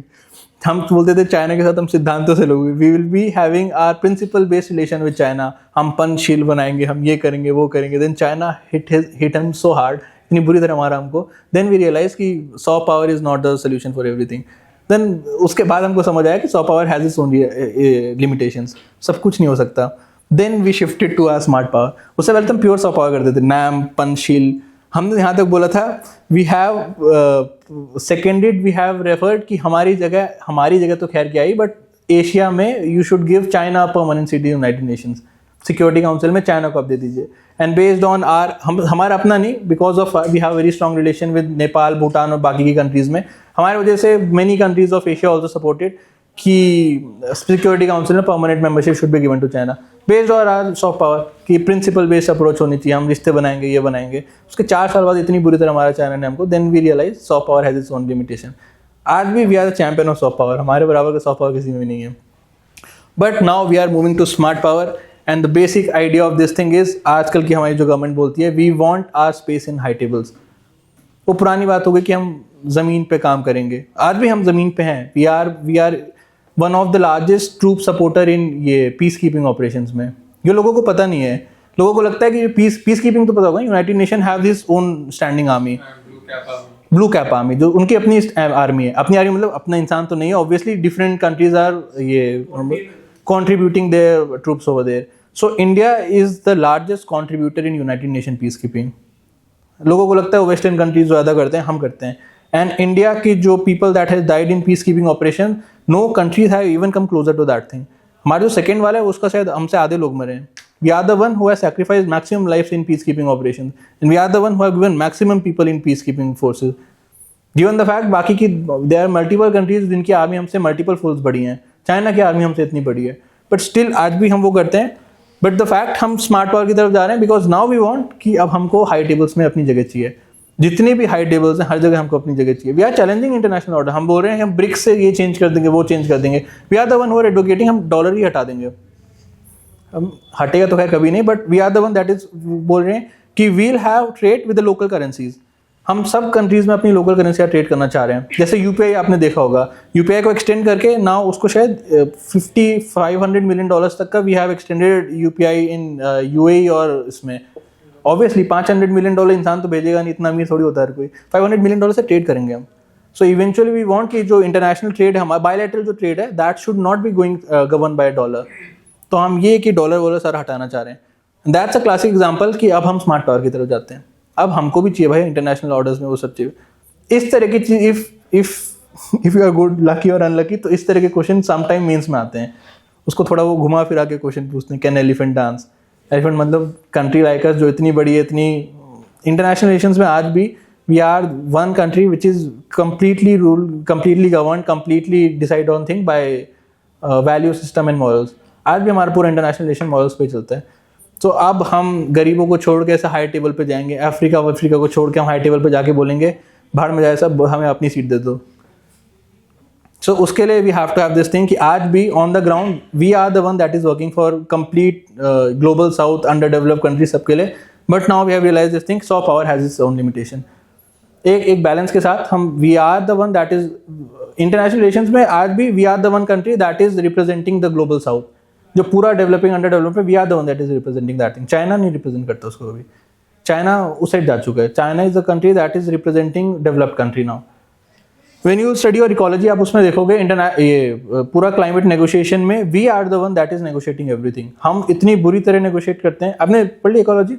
जब आप पढ़ोगे उसमें देखोगे क्योटो प्रोटोकॉल में Indian contribution was extremely strong. जो पल्यूटर पे प्रिंसिपल है या CBDR है कि everyone has responsibility but there is a differentiated responsibility. आपकी ज़्यादा है, हमारी नहीं है रिस्पॉन्सिबिलिटी, क्योंकि क्यूमुलेटिवली आपने किया है। Western countries are the one that has done the pollution. करेगा, अभी किया नहीं है, जनवरी में होगा ना उसका। तो we are the one that is negotiated this CBDR। तो ग्लोबल साउथ को आज भी हम रिप्रेजेंट करते हैं, but now we have shifted to this smart power. China ने कभी नहीं बोला क्लाइमेट चेंज के लिए, क्योंकि वो सबसे बड़ा पोल्यूटर खुद ही है वो।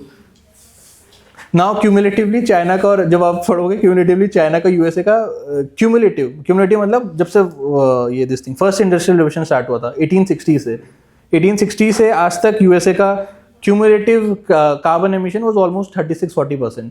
40% दुनिया का उसने किया था। USA 1980 में चाइना थोड़ी था कुछ। आज के ज़माने में क्यूमुलेटिवली चाइना और USA का बराबर हो चुका है, इतना बड़ा मीटर हो चुका है चाइना। सो पावर लिख लिया हमने। द फर्स्ट वन इज में hard power, power of कोहर्जन,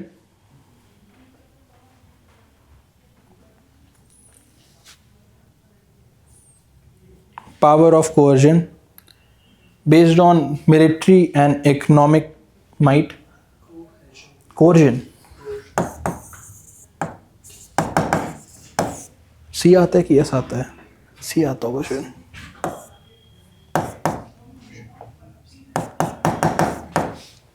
Power of coercion based on military and economic power.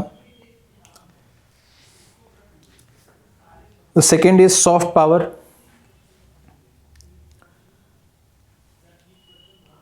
Based on attraction,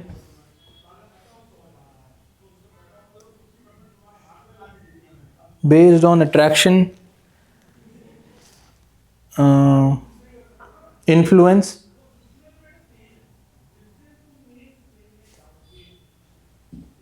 example is this yoga, art, culture, everything.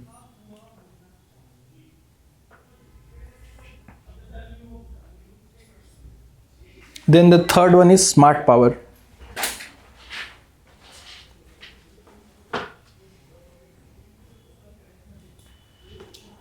Smart power में write down judicious balance between hard power and soft power.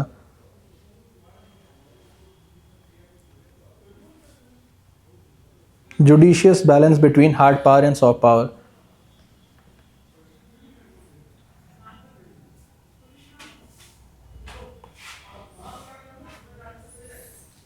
Example में we were saying hard power का example तो जो भी global powers हैं,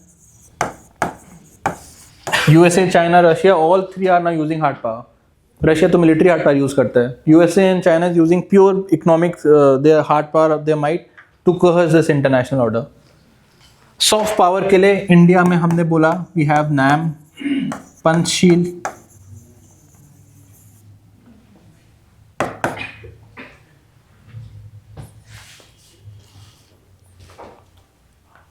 और smart power को तो है क्या एग्जांपल, तो क्या होगा स्मार्ट पावर का? द थिंग इज कि this shift, drastic shift in Indian foreign policy, now we are advocating for global south, but at the same time we are also advocating our presence at the high table.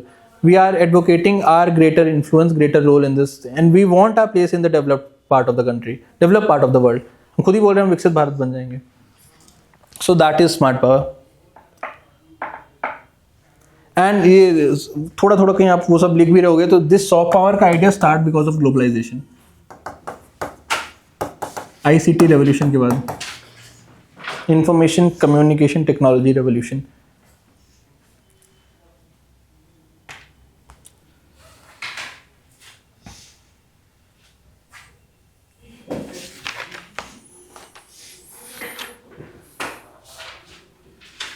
Right, then उसके बाद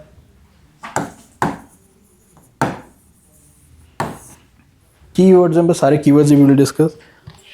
world order मतलब distribution of power, बहुत simple से. आजकल जो बोलते हैं we have multilingual world order, multipolar world order, multilateral world order. World order मतलब very simply distribution of power. Power किसके पास है इंटरनेशनल ऑर्डर में? That is the world order. पहले बाइपोलर हुआ करता था. बाइपोलर मतलब जो कोल्ड वॉर के टाइम में USA versus USSR was there from 1950s to 1990 तक. There were these two specific poles, or easy के around the complete world order was there. There were countries that were camping in USA camp. There were countries that were siding USSR. फिर एक हम लोग थे जो बीच में आ गए. हम ना इस साइड है ना हम उस साइड है. फिर बीच में we have this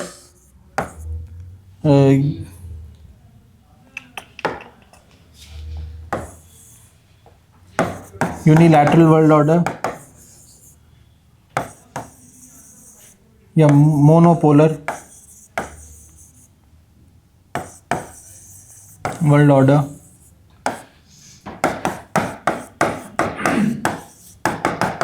post 1990s में. And then now we have multipolar.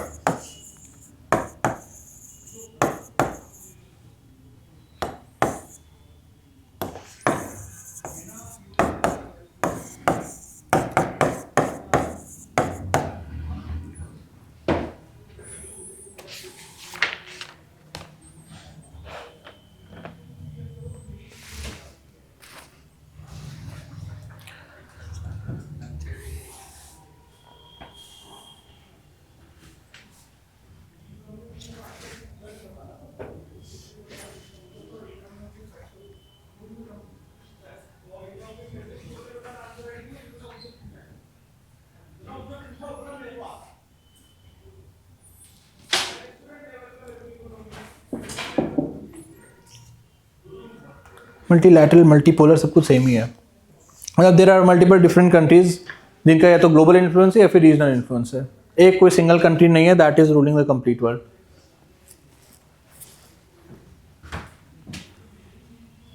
इसके बाद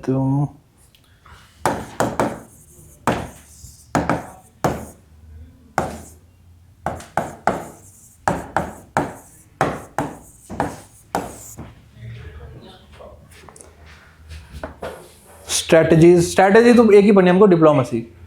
diplomacy is the only strategy in international relation.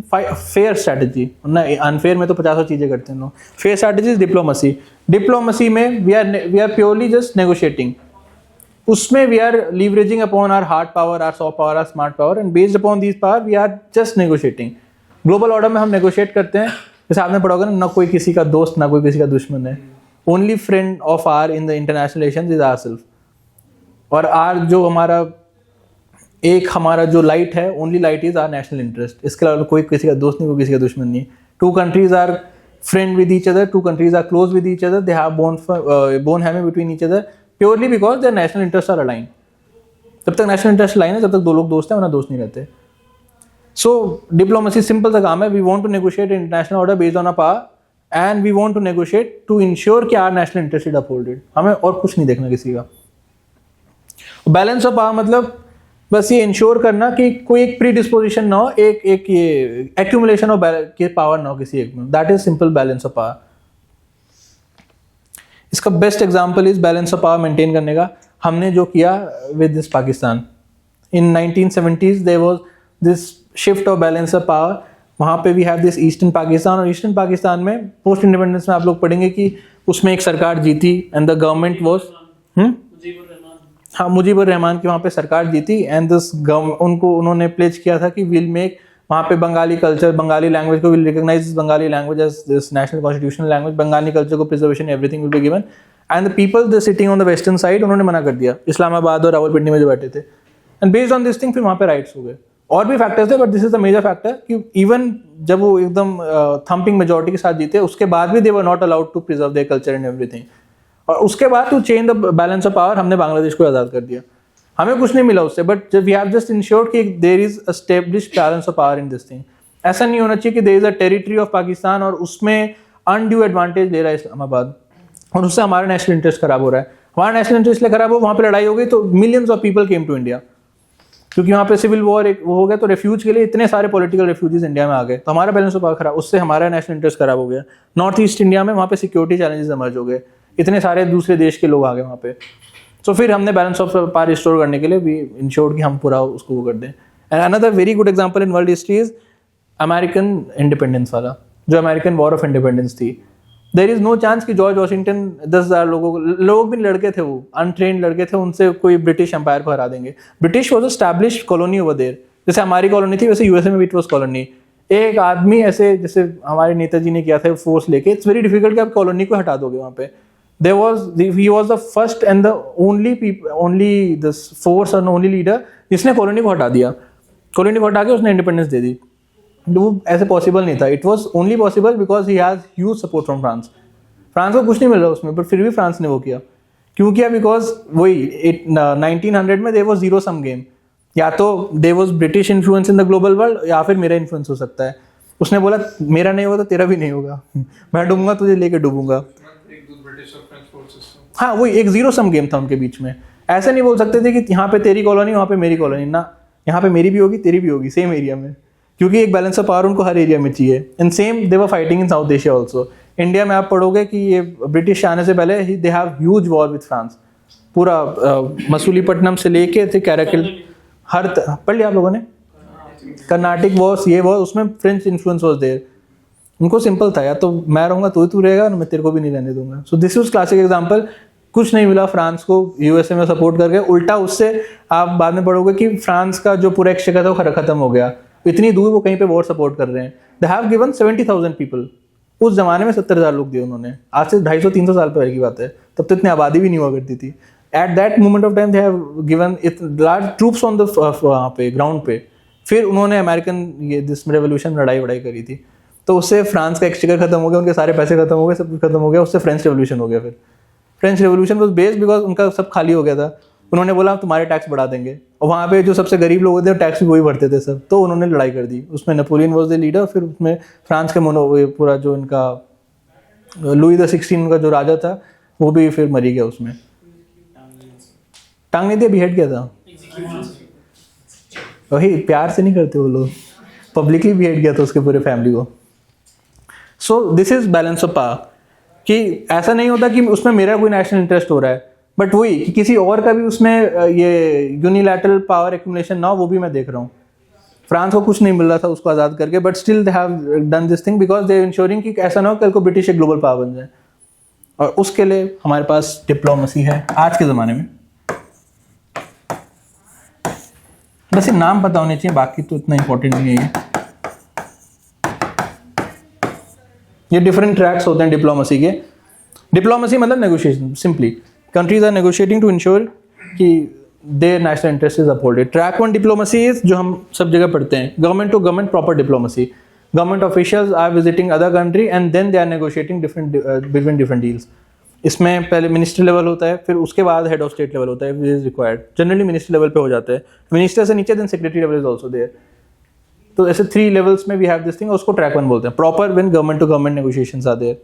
Track 1.5 is जो पर्दों के पीछे होता है, उसमें government is also there and private players are also there. Adani is pushing कि we should have a very strong presence in Latin America, because वहाँ से उनको बहुत सारा रॉ मटेरियल मिलेगा, और फ्यूचर में वो that's a market for Adani. So वो 1.5 हो गया कि government is there but very very strong private people presence is also there.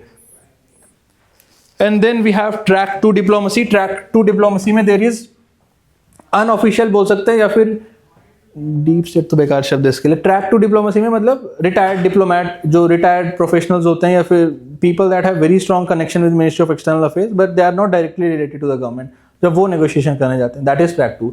India में ट्रैक टू नहीं होता. बाकी देर आर मल्टीपल कंट्रीज जो ये सब करते हैं. क्या यूज करते हैं? ऑपरेशंस? नहीं, डिप्लोमेसी की बात कर रहा हूँ मैं, मार काट नहीं. वो यूज करते हैं ना, लाइक मार काट नहीं, मतलब एक प्रेजेंस बनाने के लिए, मतलब सीधा अपना गवर्नमेंट का आर्मी तो यूज नहीं करता. नहीं. ट्रैक टू डिप्लोमेसी में भी सिंपल लोग जाके नेगोशिएट करते हैं, तमीज से बैठ के बस नेगोशिएट करते हैं. इसमें गवर्नमेंट नहीं होती. इसमें people that are retired diplomats, retired military officials हो जाते हैं वहाँ पे. गवर्नमेंट का हाथ तो होता होगा. हाँ, गवर्नमेंट के बिना कुछ नहीं होता. गवर्नमेंट इज अलाउइंग तभी कुछ हो रहा है. वो बोलने की बात है कि सब हाथों के बाहर है, ऐसे कुछ नहीं होता. Everyone is under the control, everything is under control of government. इसमें एक आपने नया वो सुना होगा, डीप स्टेट. आजकल दिस थिंग डीप स्टेट पे बीजेपी ने भी वो लगा रखा है कि यूएसए का deep state now does not want कि India USA should have a very strong relation. तो कभी वो कुछ वो अदानी वाला लेके आ रहे हैं, कभी वो लोग कह रहे हैं कि जो हाइजेनबर्ग वाला जो उन्होंने किया, जिससे इंडियन कैपिटल मार्केट को बड़ा वो हुआ था, तो that was also sponsored by Indian deep, USA के डीप स्टेट से. हमारा डीप स्टेट नहीं है. डीप स्टेट का मतलब होता है there are people, there are official that are very very close and very influential in the government corridors, but वो सरकार नहीं है. Deep state is not the government. Deep state are people, जैसे USA में आपने सुना होगा CIA में देयर आर पीपल, पेंटागन जो उनका जो मिलिट्री वो है आर्म है, उसमें देयर आर पीपल जो डायरेक्टली गवर्नमेंट में नहीं है but they have very very strong presence in the government. और उनमें से देयर आर स्पेसिफिक विंग जो नहीं चाहते कि साउथ एशिया में इंडिया का प्रेजेंस इतना स्ट्रॉन्ग हो और इंडिया यूएस रिलेशन इतने क्लोज हो. And that's a fact. काफ़ी लोग वो नहीं चाहते. सो इसलिए वो बीच बीच में वो लेके आते हैं कि कहीं से कोई इंडिपेंडेंट NGO होता है, वो लेके आता है कि यहाँ पे रिलीजियस टॉलरेंस नहीं, यहाँ पे minority prosecution is happening, that is happening. And then they lobby करते हैं गवर्नमेंट को. फिर गवर्नमेंट यहाँ पर आएगी, अभी जैसे ट्रम्प यहाँ पर आएगा क्वाड के लिए, so explicitly they will be saying कि इंडिया में religious prosecution is happening, India में minority prosecution is happening, India में टॉलरेंस इज रिड्यूसिंग. तो ये सब it's getting from deep state. सब कनेक्टेड है, सब बिका हुआ है. हाँ, western media is extremely leftist. उनको भी डीप स्टेट के जरिए से पैसा मिलता है. Media deep state deep state media चला रहे हैं वहाँ. पाकिस्तान बोल सकते हैं, पाकिस्तान डीप स्टेट से चलता है. पूरा मिलिट्री तो चला रही है उसको. देयर इज नो ऐसे कोई हेड ऑफ स्टेट, कोई सरकार थोड़ी है वो. Everything is run by Rawalpindi में उनका ये है मिलिट्री हेडक्वार्टर है, सब वहीं से चलता है. इस्लामाबाद में कोई कुछ नहीं चला रहा वहाँ. वो प्रॉपरली इट्स फैक्ट कि ISI चलाता है. दैट्स अनसेड फैक्ट कि वो पूरा ISI चला रहा है उसको. हाँ, वो खुद बिठा देते हैं, नहीं मानोगे तो मार भी देते हैं वो. और डीप स्टेट ऑफ पाकिस्तान वो तो जी इस बात पे रहे कि इंडिया पाकिस्तान में कॉन्फ्लिक्ट होना चाहिए. Kashmir Singh should be fuelling, मतलब एटर्निटी तक फ्यूल करते रहो. यहाँ से चाइना से वहाँ लड़ाओ, ये कराओ वो कराओ, पाकिस्तान ये कश्मीर हमेशा बना रहे. तो उनके तो जीवन का पर्पस ही है कि इंडिया चाइना में they should never be a peace and harmony. और एक कुछ मिले तो मिला, नहीं मिला तो कश्मीर बोल देंगे वो. And they never want Kashmir में किसी तरह का पीस या किसी तरह के नेगोशिएशन हो. वो उनके डीप स्टेट की वो है. अब वो फिर अलग है, उनका डीप स्टेट क्या चाहता है, उनको खुद भी नहीं पता क्या चाहते हैं. उनकी लाइफ क्राइसिस चल रही है. बट ये है कि जैसे बहुत सिंपल सा वो होता है ना पॉलिटिक्स में कि if there is nothing working in your home, आपके पास खाने भी नहीं, आपके पास बिजली भी नहीं है, ये बोल तो पड़ोसी की गलती है, उसने कुछ किया, वो मेरा खाना छीन के ले गया, वो मेरा खाना भी वही खा रहा है, तो कुछ भी बोल दो. तो दिस इज हाउ उनका कंप्लीट पॉलिटिक्स इज मूविंग. और कुछ नहीं मिलता तो उनको they are blaming on this India कि इंडिया इज डूइंग बलूचिस्तान में instability, they is doing Iran वाली बॉर्डर पे समथिंग, अफगानिस्तान के साथ तालिबान की उनकी नहीं बन रही, तो that is also reason because of India. वो सब बोल देंगे. वो कल को इंदस में बाढ़ आ रही है तो वो भी बोल रहे हैं because of government is making different dams यहाँ पे, तो पाकिस्तान में बाढ़ आ गई इंदस नदी से.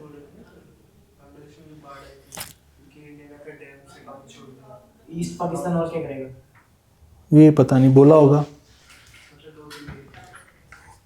तो वो ट्रैक टू डिप्लोमेसी होता है. India generally do not do track two diplomacy. हमारा नहीं है ऐसा कोई डीप स्टेट. 1.5 वी डू और 1 तो होता ही है. And now this is very important, track 3 diplomacy. Track 3 diplomacy is when individuals are doing this thing. Individuals मतलब बिजनेस एंटरप्रेन्योर्स या फिर ट्रेडर्स कम्युनिटी या फार्मर कम्युनिटी, तो खैर इंडिया में है नहीं. Globally there farmer community also, very prominent farmer community जो एक्सपोर्ट इंपोर्ट देखते हैं. हमारा global farm trade export import नहीं है कुछ, तो वो ट्रैक 3 डिप्लोमेसी होती है. Then they lobby the government, यार वे specific country is there, specific region is there, and here the market is there, here the people are there, and here raw materials are there, so you should have a very strong relation with them. और it's very surprising, India में now track 3 diplomacy is extremely strong. Latin America जैसे country है, वो पूरा जो south America वाला part है, they have very strong reserve of lithium. ये तो आपको पता होगा, पूरा lithium triangle is there, so we have very strong presence of lithium, and they have very strong mineral ores of rare earth metals.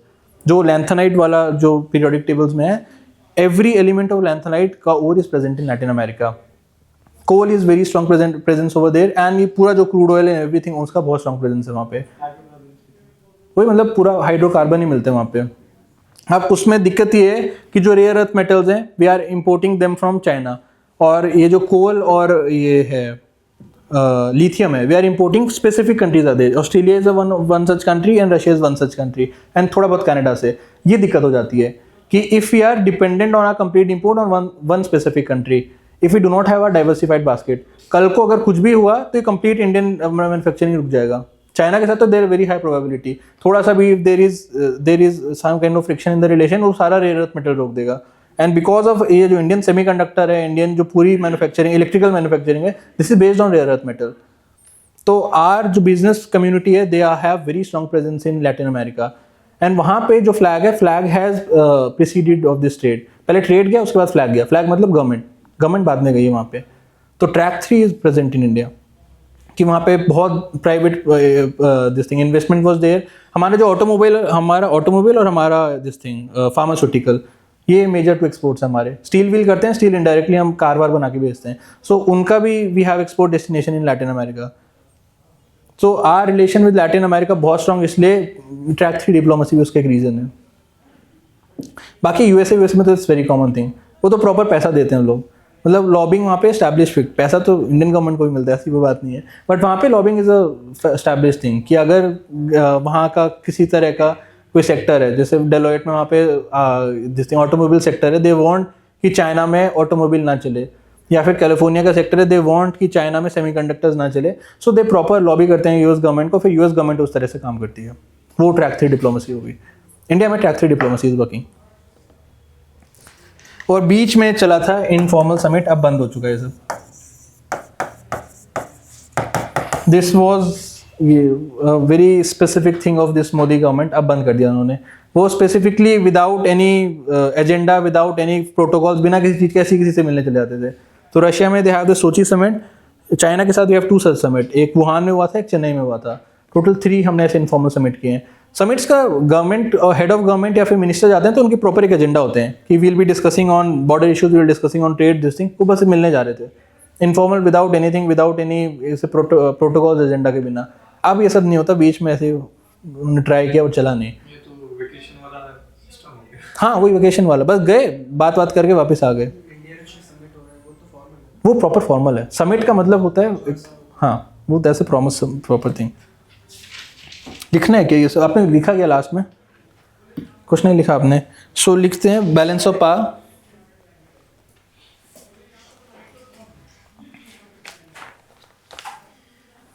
Equitable distribution of power in influence.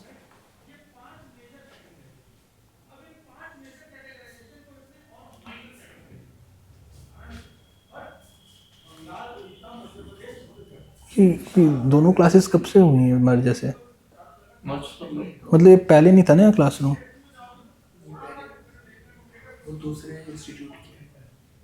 अच्छा, ये competitor है. अच्छा, ऐसे चिल्लाते रहने के वो ना हमको वो का डोमिनेट कर दे, हम उनको डोमिनेट. बैलेंस ऑफ पावर रखना पड़ेगा ना. क्या लिखा है उसमें? Equitable distribution of power and to avoid accumulation of power in specific countries. Accumulation of power in specific countries.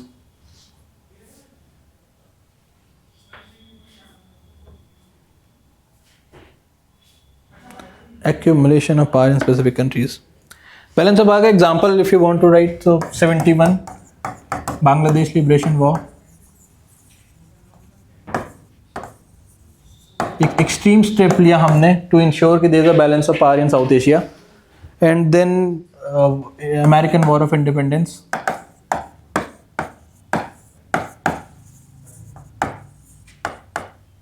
This was in 1776.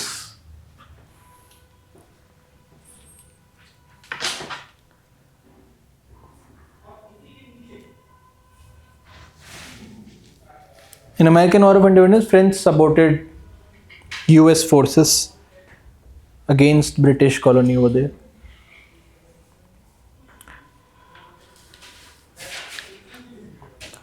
Then next is my diplomacy. Formal talks and negotiation between countries.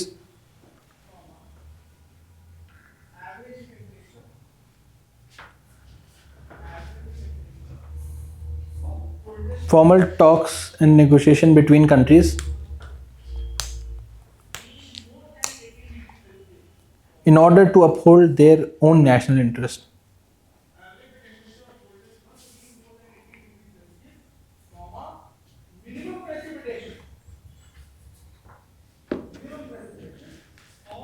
In order to uphold their own national interest. इसमें एक एक line लिख लेते हैं सबके लिए. First is track 1. हमको track 1 ही पढ़ना है बस. गवर्नमेंट ने क्या बात करी, बाकी तो पब्लिक होती भी नहीं है. डीप स्टेट बात कर रहे, पता थोड़ी चलेगा किसी को क्या बात कर रहे हैं हम लोग. So first is track 1, government to government official diplomacy.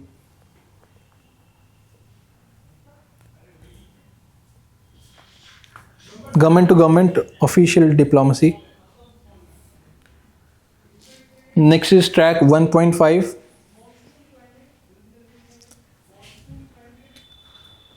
Officials of government and some prominent private individuals. Officials of government and some prominent private individuals.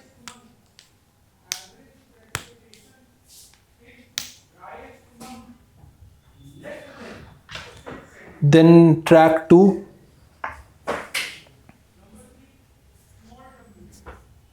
unofficially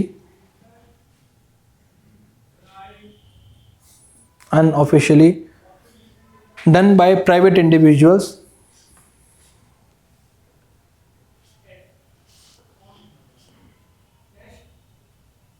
Done by private individuals like retired diplomats, retired civil servants, and political scientists.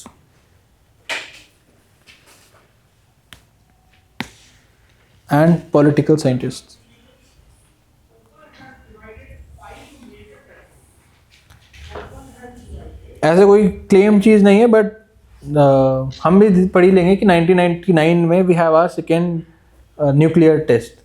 Operation Shakti नाम था शायद उसका. Since then after this thing 1999 के बाद there was huge sanctions on India. Obviously मतलब nuclear bomb बना रहे हैं तो सैंक्शन भी पड़ेंगे. And after 1999 we was a de facto nuclear weapon state. Bomb बना दिया, हमने दिखा दिया हमारे पास भी बम है अब, तो we were established nuclear weapon state. उसके बाद we had to do lot of track two diploma, तो ऑब्वियसली करना पड़ा था. And surprisingly in 2005 we had our first civil nuclear agreement. मतलब सिविल न्यूक्लियर एग्रीमेंट उनको मिलता है. सिविल न्यूक्लियर एग्रीमेंट मतलब कि ये जो nuclear uranium and these kind of thing, हमारे पास तो है नहीं uranium, so we can procure uranium, we can procure nuclear technology. हमारे पास इतनी न्यूक्लियर टेक्नोलॉजी भी नहीं, वो भी हम प्रोक्योर ही कर रहे हैं रशिया से. सो उसके लिए we have agreement and establish thing is this, हम बम नहीं बनाएंगे इससे. उसी यूरेनियम से बम भी बना सकते हैं इन्वेस्टमेंट बेटा करके. आपने साइंस एंड टेक में पढ़ा होगा. सो उसके लिए हमारे पास जो भी हम यूरेनियम इंपोर्ट करना, उसके लिए we have establish 1-to-1 civil nuclear agreement. हमने कोई टीटी नहीं साइन कर रखी. We are not a member of NPT. हम किसी भी न्यूक्लियर एग्रीमेंट के साइन कुछ नहीं कर रखा. और we are not allowed, still we are a nuclear weapon state. उसके बाद भी सक्सेसफुल 5 साल लगे बस हमको. 99 से 2005 में we have are nuclear treaty, civil nuclear treaty, वो भी यूएसए के साथ कर दिया था हमने. 5 साल में बम बनाने के बाद उस सामने वाला हमको यूरेनियम देने को भी तैयार हो गया है. मतलब ये कर दिया हमने. तो हमने बम बनाया और फिर भी सामने वाला हमको यूरेनियम दे रहा है. दिस वॉज प्योरली हमने बहुत रिगरस ट्रैक टू डिप्लोमेसी करी थी उस टाइम यूएसए के साथ सिविल न्यूक्लियर एग्रीमेंट के लिए. और पाकिस्तान के साथ तो हम हमेशा करते थे, अभी भी करते हैं. स्टिल वी वांट, जो भी है, we have a very long border with Pakistan. और इनफैक्ट द थिंग इज कि ये नेबरिंग स्टेट्स का जो फ्यूचर होता है दैट्स इंटरट्वाइंड. अगर देर इज अ थिंग कि हम ग्लोबल पावर बन जाएंगे, हम विल बी डेवलप कंट्री और हमारा सारा पड़ोस जो है अंडर प्रिविलेज ही रह जाएगा, सो उस तरीके की चीज़ कभी सस्टेनेबल ही नहीं होगी। There are multiple challenges that can happen. एक तो सबसे पहले तो इन्फिल्ट्रेशन होगा, सबसे बड़ी चीज़ तो ये होगा, वो देखेगा भाई बगल में नौकरी है, खाना है, सब कुछ है, सब जाएंगे, तो everyone will be moving towards India. और भी मल्टीपल थिंग्स होते हैं कि इफ बॉर्डर के अक्रॉस इतना ज़्यादा divergence between development growth society का ये डायनेमिक्स में हो, तो इस तरह की चीज़ कभी लॉन्ग टर्म में वो नहीं होगी।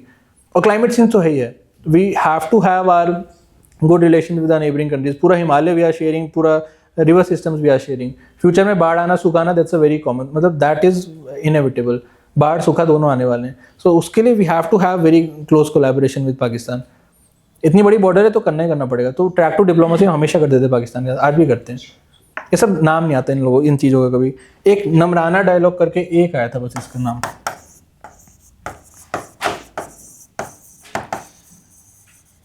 This was an idea of track two diplomacy between India and Pakistan. Neemrana dialogue, Neemrana dialogue.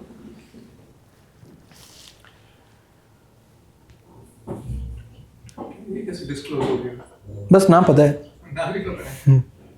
इसका मतलब सर इंडिया में ट्रैक टू डिप्लोमेसी है, डीप स्टेट नहीं है हमारा, डीप स्टेट मतलब, लेकिन पर्दे के पीछे बातें तो होती हैं। अब तो बहुत कम हो गया, पहले होती थी। ये 2 मैंने इंसिडेंसेस बताए, इसमें वो एस्टैब्लिश थी कि अच्छी खासी ट्रैक टू डिप्लोमेसी हुई थी। देन ट्रैक 3, जब बिजनेस पहले पहुंच जाए। Track 3 diplomacy is private individuals like traders and business owners,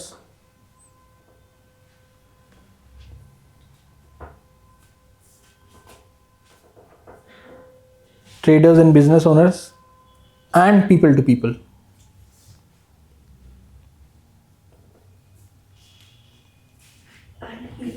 People to people. इसके एग्जाम्पल में हमने बोला कि लैटिन अमेरिका में we have very strong presence because हमारी जो बिजनेस कम्युनिटी है they have strong presence over there. India South America का जो रिलेशन है that was pushed because of our business presence over there. नहीं, जापान के साथ तो हमारी स्ट्रैटेजिक रिलेशंस है ना। तो हमारे जापान के साथ पहले से रिलेशन है। बिजनेसमैन कितने थे? होंडा सुजुकी 2-3 ही थे, 2 थे बस। वो अभी भी उतने स्ट्रॉन्ग प्रेजेंस नहीं है जापान का हमारे यहाँ। जो भी इन्वेस्टमेंट होता है सब सरकार से आता है। जो ये बुलेट ट्रेन बना रहे हैं, दिल्ली मेट्रो हाईवे बना रहे हैं, ये सब बना रहे हैं। Track 3 diplomacy. हाँ, आजकल जैसे आपने अब if you are watching very closely, आप न्यूज़पेपर ध्यान से पढ़ रहे होगे तो आप पढ़ रहे होगे कि अब जैसे मोदी जी विजिटिंग, पिछले साल मोदी जी शायद फ्रांस गए थे, तो उसमें दिखाते हैं ना कि there are multiple business owners. जो ये नाम तो क्या ही लें, जो फार्मा कंपनी के जो सबसे इन्फ्लुएंशियल फार्मा इंसान है वो भी वहाँ पे जाता है। ऑटोमोबाइल के जो हमारे ऑटोमोबाइल ये ऑर्गेनाइजेशन है उसके दोनों हेड्स और सब हेड्स वहाँ पे जाते हैं। हमारे टेक्सटाइल इंडस्ट्री के बहुत प्रोमिनेंट प्रोड्यूसर साथ में जाते हैं, मोदी जी के साथ में जाते हैं। दिस इज ट्रैक 3 डिप्लोमेसी कि एक तो government is going over there to have negotiation with France and business people, business individuals are also going. I think G20 के साथ एक B20 नाम से भी कोई मीटिंग हुई थी। हाँ, B20, हाँ, दैट्स आल्सो ट्रैक 3 डिप्लोमेसी।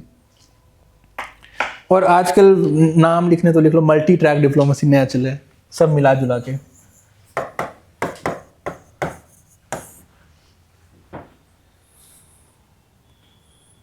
जो मोदी जी के साथ ही बिजनेस डेलीगेट जा रहा है उसको मल्टी ट्रैक बोल सकते हैं। ट्रैक 1 भी है, ट्रैक 3 भी है। Several track working simultaneously if you want to write in one line. Several track working simultaneously, and then this informal summits.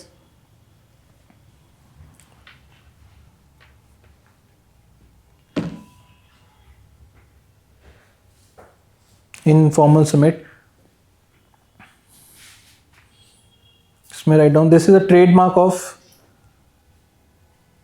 Modi government diplomacy.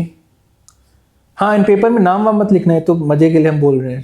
Paper में don't write any kind of name. Modi government मत लिख के आना कभी भी। Incumbent government, current government, UPA, NDA, ये सब कुछ नहीं लिखना होता पेपर में। तो इसमें भी मत लिखो यार, ऐसे ही लिखो फिर। Trademark of current government diplomacy. Current Indian government. कोई नाम मत लिख के रहना। अगर बाहर किसी को गाली देनी तो आप दे सकते हो, पुराने इंसान को तो आराम से दे सकते हो, इंडियन भी किसी ओल्ड रिकॉग्नाइज्ड फिगर को ऐसे गालियां मत देना। If you want to be critical about independence war America की सब बोलिए उसमें, यहाँ मत बोलना। 3 थे, एक वुहान में था इनफॉर्मल समिट, एक सोची में था और last Chennai. This was with China, Russia और चाइना का। 3 इनफॉर्मल समिट्स हुए थे।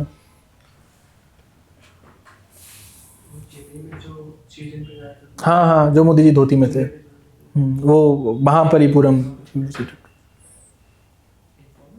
हाँ, इनफॉर्मल था। वो दिल्ली नहीं गए, वहाँ पे वहीं पे घूम घाम के वापस। समिट का जो मतलब होता है, इसमें समिट नहीं लिखा हमने। जहाँ भी समिट वर्ड हो, आप कभी ट्रैकिंग पे जाओगे, समिट मतलब होता है चोटी, सबसे ऊपर वाला पार्ट। तो इसमें भी समिट मतलब चोटी, द हाईएस्ट लेवल पे यहाँ पे टॉक्स हो रही हैं। इंडिया में highest level is the prime minister. Summit मतलब हाईएस्ट लेवल पे जो negotiation happen. Then failed state, 2-4 keywords हैं। फेल्ड स्टेट जो फेल हो गया। डोमेस्टिक इंस्टीट्यूशन, डोमेस्टिक गवर्नमेंट, पूरा एस्टैब्लिशमेंट जो फेल हो गया, completely collapse. Classic example is Afghanistan, उसमें सारा कुछ कोलैप्स हो रखा है। उसमें वॉर लॉर्ड्स हैं, वॉर लॉर्ड ही सरकार में बैठ गए, वो वॉर लॉर्ड ही चला रहे हैं।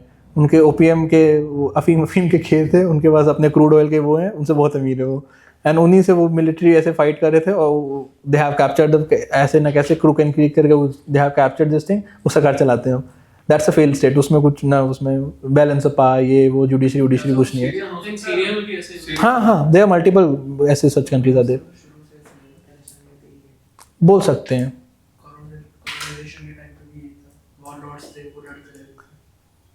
बोल सकते हैं, मतलब मिडिवल टाइम से उसका ऐसे ही चल रहा है।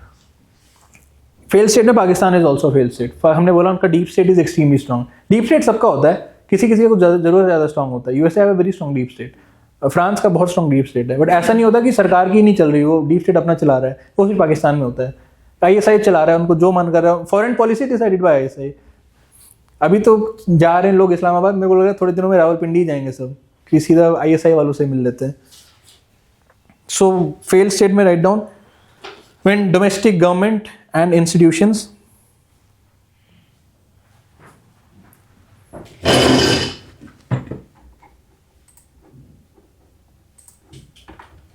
domestic government and institutions have been completely collapsed or dysfunctional. When domestic government or institution have been completely collapsed or dysfunctional.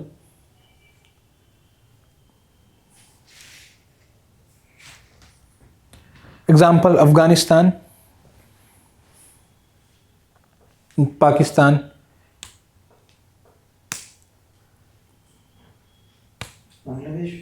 नहीं यार,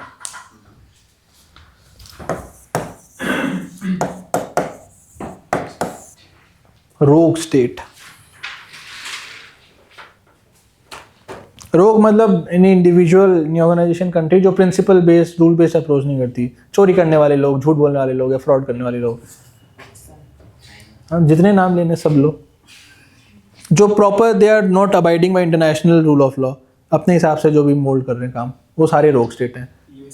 हाँ, वो सबसे बड़ा रोग स्टेट है। अपने चुनने का एग्जांपल है नॉर्थ कोरिया का। बहुत कौन सी कंपनी थी, वोल्वो, सम 90 बिलियन और समथिंग का भी चल रहा है वोल्वो कंपनी के साथ। उन्होंने अपनी वहाँ से सारी गाड़ियाँ मंगाई, remembering the particular year, and उन्होंने पेमेंट ही नहीं करा। सो हैं ऐसे दुनिया में लोग। So write down, these are specific countries and organization that do not abide international rule of law.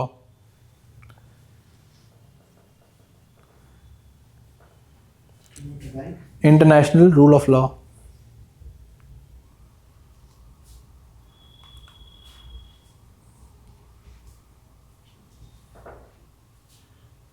इसमें नाम आपको लिखने सारे लिख दीजिए। यूएसए मत लिखना, China, Pakistan, all these are rogue state. जिस नॉर्थ कोरिया की बात कर रहे हैं, ईरान सब रोग स्टेट हैं।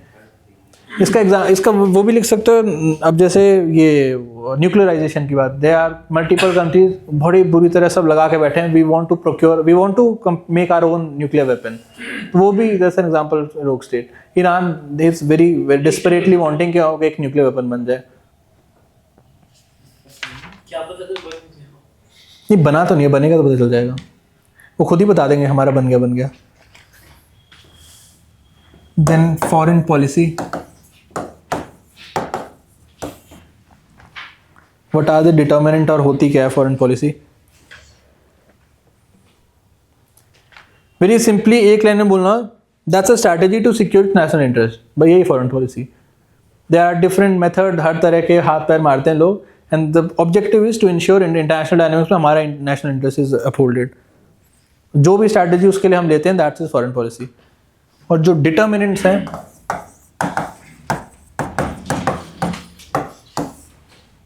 बताइए क्या क्या डिटर्मिनेंट्स हो सकते हैं, फैक्टर्स जिससे गवर्न होती है फॉरेन पॉलिसी? ये तो आप लोग बता सकते हैं। हाँ, फैक्टर्स क्या क्या? डिप्लोमेसी तो एक मीडियम हो गया जिससे कर रहे हैं। हाँ, economic progress, economic power, economic competence, और पीस, मिलिट्री पावर। पीस कैसे है? पीस तो चाहिए ना, वो तो एक एंड रिजल्ट हो गया। हम फैक्टर्स बात कर रहे हैं। हाँ हाँ, वही इकोनॉमिक प्रेजेंस, हम कल्चर में आ जाता है वो पूरा, एजुकेशन, ये वो सब कुछ। और उसके अलावा ये तो आप खुद ही सोच लीजिए क्या क्या करते हैं। और कुछ इंपॉर्टेंट बताइए। और रिसोर्सेज सबसे इंपॉर्टेंट ना, ज्योग्राफी, रिसोर्सेज, ज्योग्राफी, उनकी प्रेजेंस, और location is extremely important international relation. तभी हम देखेंगे क्यों ही इतना प्यार कर रहे हैं लोग अफगानिस्तान से। सो इसमें डिटर्मिनेंट्स में एक एक करके स्टार्ट करते हैं। सबसे पहले लोकेशन, पहले एक लाइन में लिख ही लीजिए, foreign policy is a strategy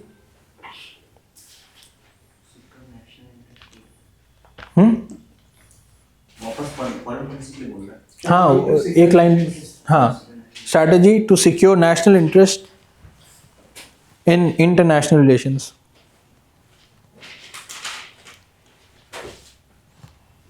right, तो इसमें the first determinant is location.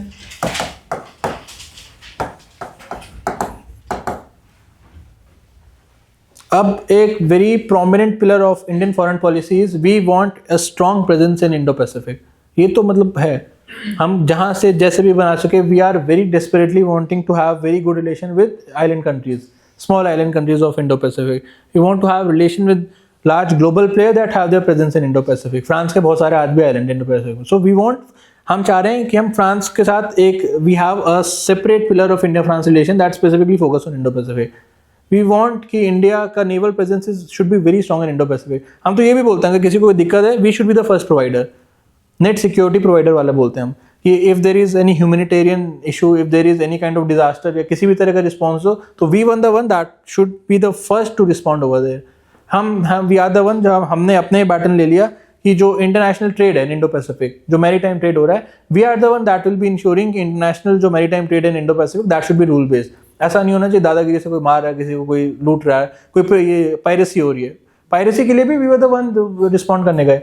आपने देखा होगा रेड सी में जो हो रहा था, ऐसा नहीं था कि we were only protecting Indian ships, obviously Indian ship हमारी फर्स्ट प्रायोरिटी होती है, but we were also ensuring कि रेड सी में एक थ्रू पैसेज हो। जितनी हम अपनी मिलिट्री माइट से कर सकते थे हमने सारा किया उसमें। तो ऐसा क्यों है? So it's purely because our location in Indo Pacific. Indo Pacific में हमारी, we are the country that have maximum maritime border, 7600 kilometre की हमारी पूरी मैरीटाइम बॉर्डर है। And Indo Pacific is a natural backyard of India. और if India want to have a very strong presence in complete the south Asia या फिर Asia में, so that is inevitable without ensuring कि Indian presence is extremely strong in Indo Pacific. वो backyard की तरह, अगर हम उस पानी में नहीं अपना डोमिनेंस हो गया, अपनी एक स्ट्रॉन्ग प्रेजेंस दिखा सकते, if we can not ensure कि यहाँ पे ट्रेड, मैरीटाइम, ये वो, या जो छोटे आइलैंड नेशंस हैं उनका इंटरेस्ट अपहोल्ड ना हो, तब तक देर इज नो चांस हम बोलें कि हम एक रीजनल पावर बन सकते हैं, हम एक बैलेंसिंग पावर बन सकते हैं। अनदर थिंग इज कि हमारी बॉर्डर ही सबसे बड़ी बनती है, वो ओशन का नाम हमारे नाम पे पड़ा, Indian ocean. So that's a location की वजह से it's very very pivotal for us to ensure कि हम यहाँ पे एक वेरी स्ट्रॉन्ग प्रेजेंस हमारी होनी चाहिए. दैट्स वाई इतनी डेस्परेट तो क्या है वर्ड है, बट इतनी बुरी तरह वी आर इंश्योरिंग, हम हर तरह की चीज़ करते हैं तो इंश्योर इंडो पैसिफिक में हो. There is squad, there is military exercises, there is defence exercises, there is logistic sharing agreements, there is trade agreements. हमारे we have specific relation with south east Asia country, हमारे पास specific relation with France. France के साथ relation का एक pillar है कि Indo Pacific में जो आपके आइलैंड्स हैं वी विल बी इंश्योरिंग कि वहाँ पे एवरीथिंग इज गुड. और मोदी जी ने इतनी बार, नाम तो बड़े मस्त रखती है सरकार, सागर एक हमने दिए रखा था, security and growth for all in the region. SAGAR पता नहीं कैसे बना, उससे बस बन गया ये. Security and growth for all in the region and that will be ensured by India. All मतलब जो भी स्मॉल आइलैंड कंट्रीज हैं या जो भी उसमें जो मतलब एक स्मॉल प्लेयर्स हैं, उनकी सिक्योरिटी, उनकी ग्रोथ, उनकी ट्रेडिंग एंड एवरीथिंग वो इंश्योर करने का हमारा है. And it security provider if there any kind of piracy, any kind of thing that is including the military, ये मैरीटाइम ट्रेड हो या फिर किसी भी तरह की ह्यूमैनिटेरियन नीड है, because climate change is there, कहीं पे सुनामी आएगी, कहीं पे कुछ होगा, कहीं पे सी लेवल राइजेस होगा, तो उसमें भी the first responder will be India. तो दैट इज द नेट, पूरा नेट सिक्योरिटी प्रोवाइडर उसके लिए इंडिया रहेगा. And this is primarily because हमारी location in Indo Pacific. And the third is जो हमारा सी लेन्स ऑफ कम्युनिकेशन है.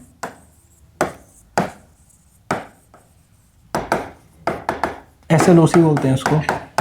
सी lanes of communication is ये ओशियंस में देयर आर स्पेसिफिक हाईवे जहाँ से सारा ट्रेड मूव करता है. सो उन स्पेसिफिक हाईवेज में भी वी आर इंश्योरिंग कि किसी तरह का इसमें एरर ना हो, किसी तरह का कोई और कंट्री उसमें दिक्कत ना दे, या फिर जो चोक पॉइंट्स होते हैं स्पेसिफिक देयर आर स्टेट्स, अभी देख लेंगे सारे स्टेट्स, तो स्टेट में किसी तरह की दिक्कत ना हो. State is smaller choke point, जैसे ये हमारा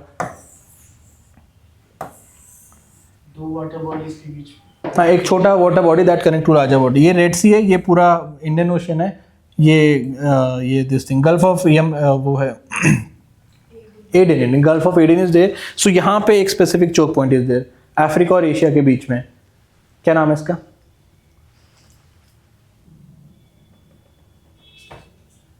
ये this state that connects Red Sea and Indian Ocean. ऐसा मत करो यार. हाँ पक्का, बाकी लोग सहमत हैं? भूल गए. ये वाला बाबल मंडप है.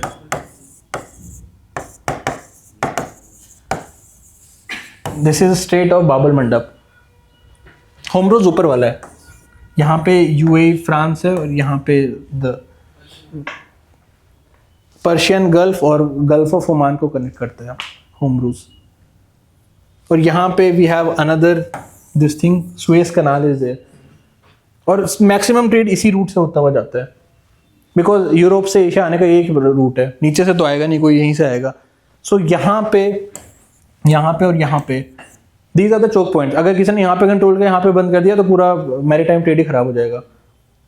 सो इन चोक पॉइंट्स को भी इंश्योर करना, सी लेन, ये पूरा सी लेन ऑफ कम्युनिकेशन हो गया, यहाँ से जो भी यूरोप से जाके एशिया में जो भी ट्रेड हो रहा है. And these are the choke points, ये छोटे छोटे पॉइंट्स हैं. और यहाँ पे टू इंश्योर कि यहाँ पे free movement of trade and everything is there, वो सी लेन्स ऑफ कम्युनिकेशन को भी सिक्योर करना हमने अपने उस पर ले लिया. Will be one that is ensuring that thing. Current affairs में आपने पढ़ा होगा हुआ क्या था, थोड़ा सा ज़्यादा कॉम्प्लेक्स है. यहाँ पे ईरान है, यहाँ पे यमन है. अब यमन देश वेश तो है नहीं, वो बिल्कुल मतलब डिसफंक्शनल सी चीज़ है, तो उसमें छोटे छोटे ऐसे वॉरलॉर्ड्स आर देयर. तो एक यहूदी रिबल करके वहाँ पे लोग हैं and they are supported by Iran.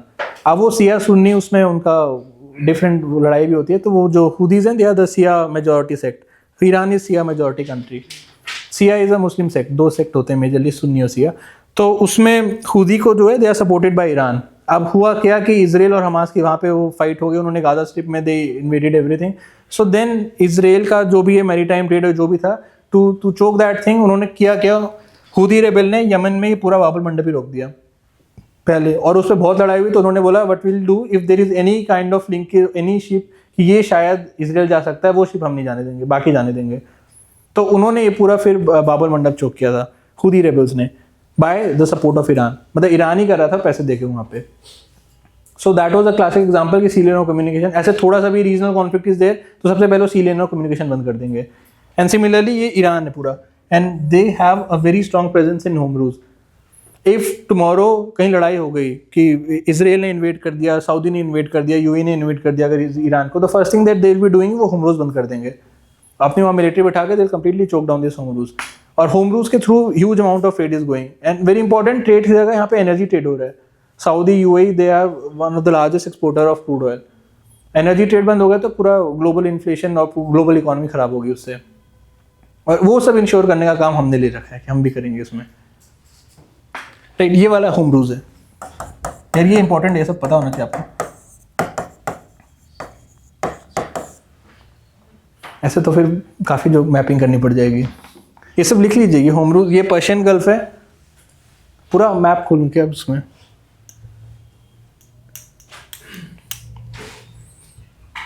This is Red Sea, ये पर्शियन गल्फ है,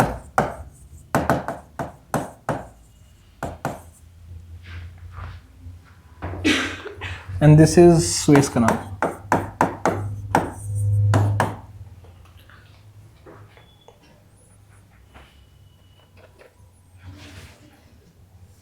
सो एक लाइन में इसके लिए लिख लेते हैं, we were writing the first determinant of international ये foreign policy. Location,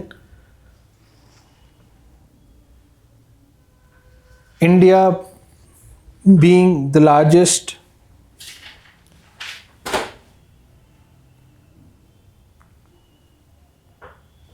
maritime bordering country of Indian Ocean,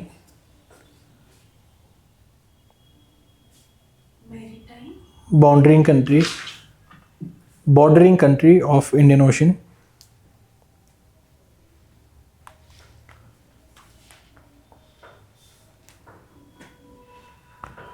naturally have strong interest in IOR, Indian Ocean region. Naturally have strong interest in Indian Ocean region. In IOR.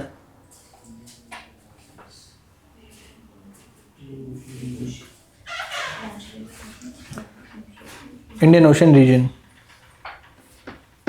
इसमें ये लिख लीजिए SAGAR, India proposes SAGAR, security and growth for all in the region.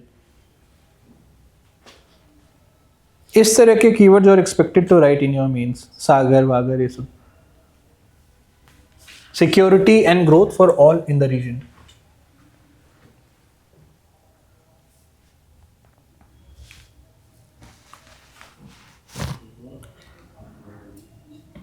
In the region या Indian region?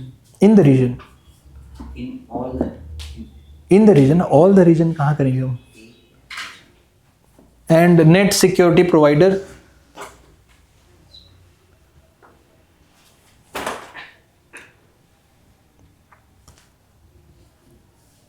या all government document जहाँ भी Indo Pacific आता है उसमें we are saying India will be the one that will be the net security provider of the region and ensuring rule-based trade in SLOC, sea lanes of communication, and ensuring rule-based trade, in SLOC.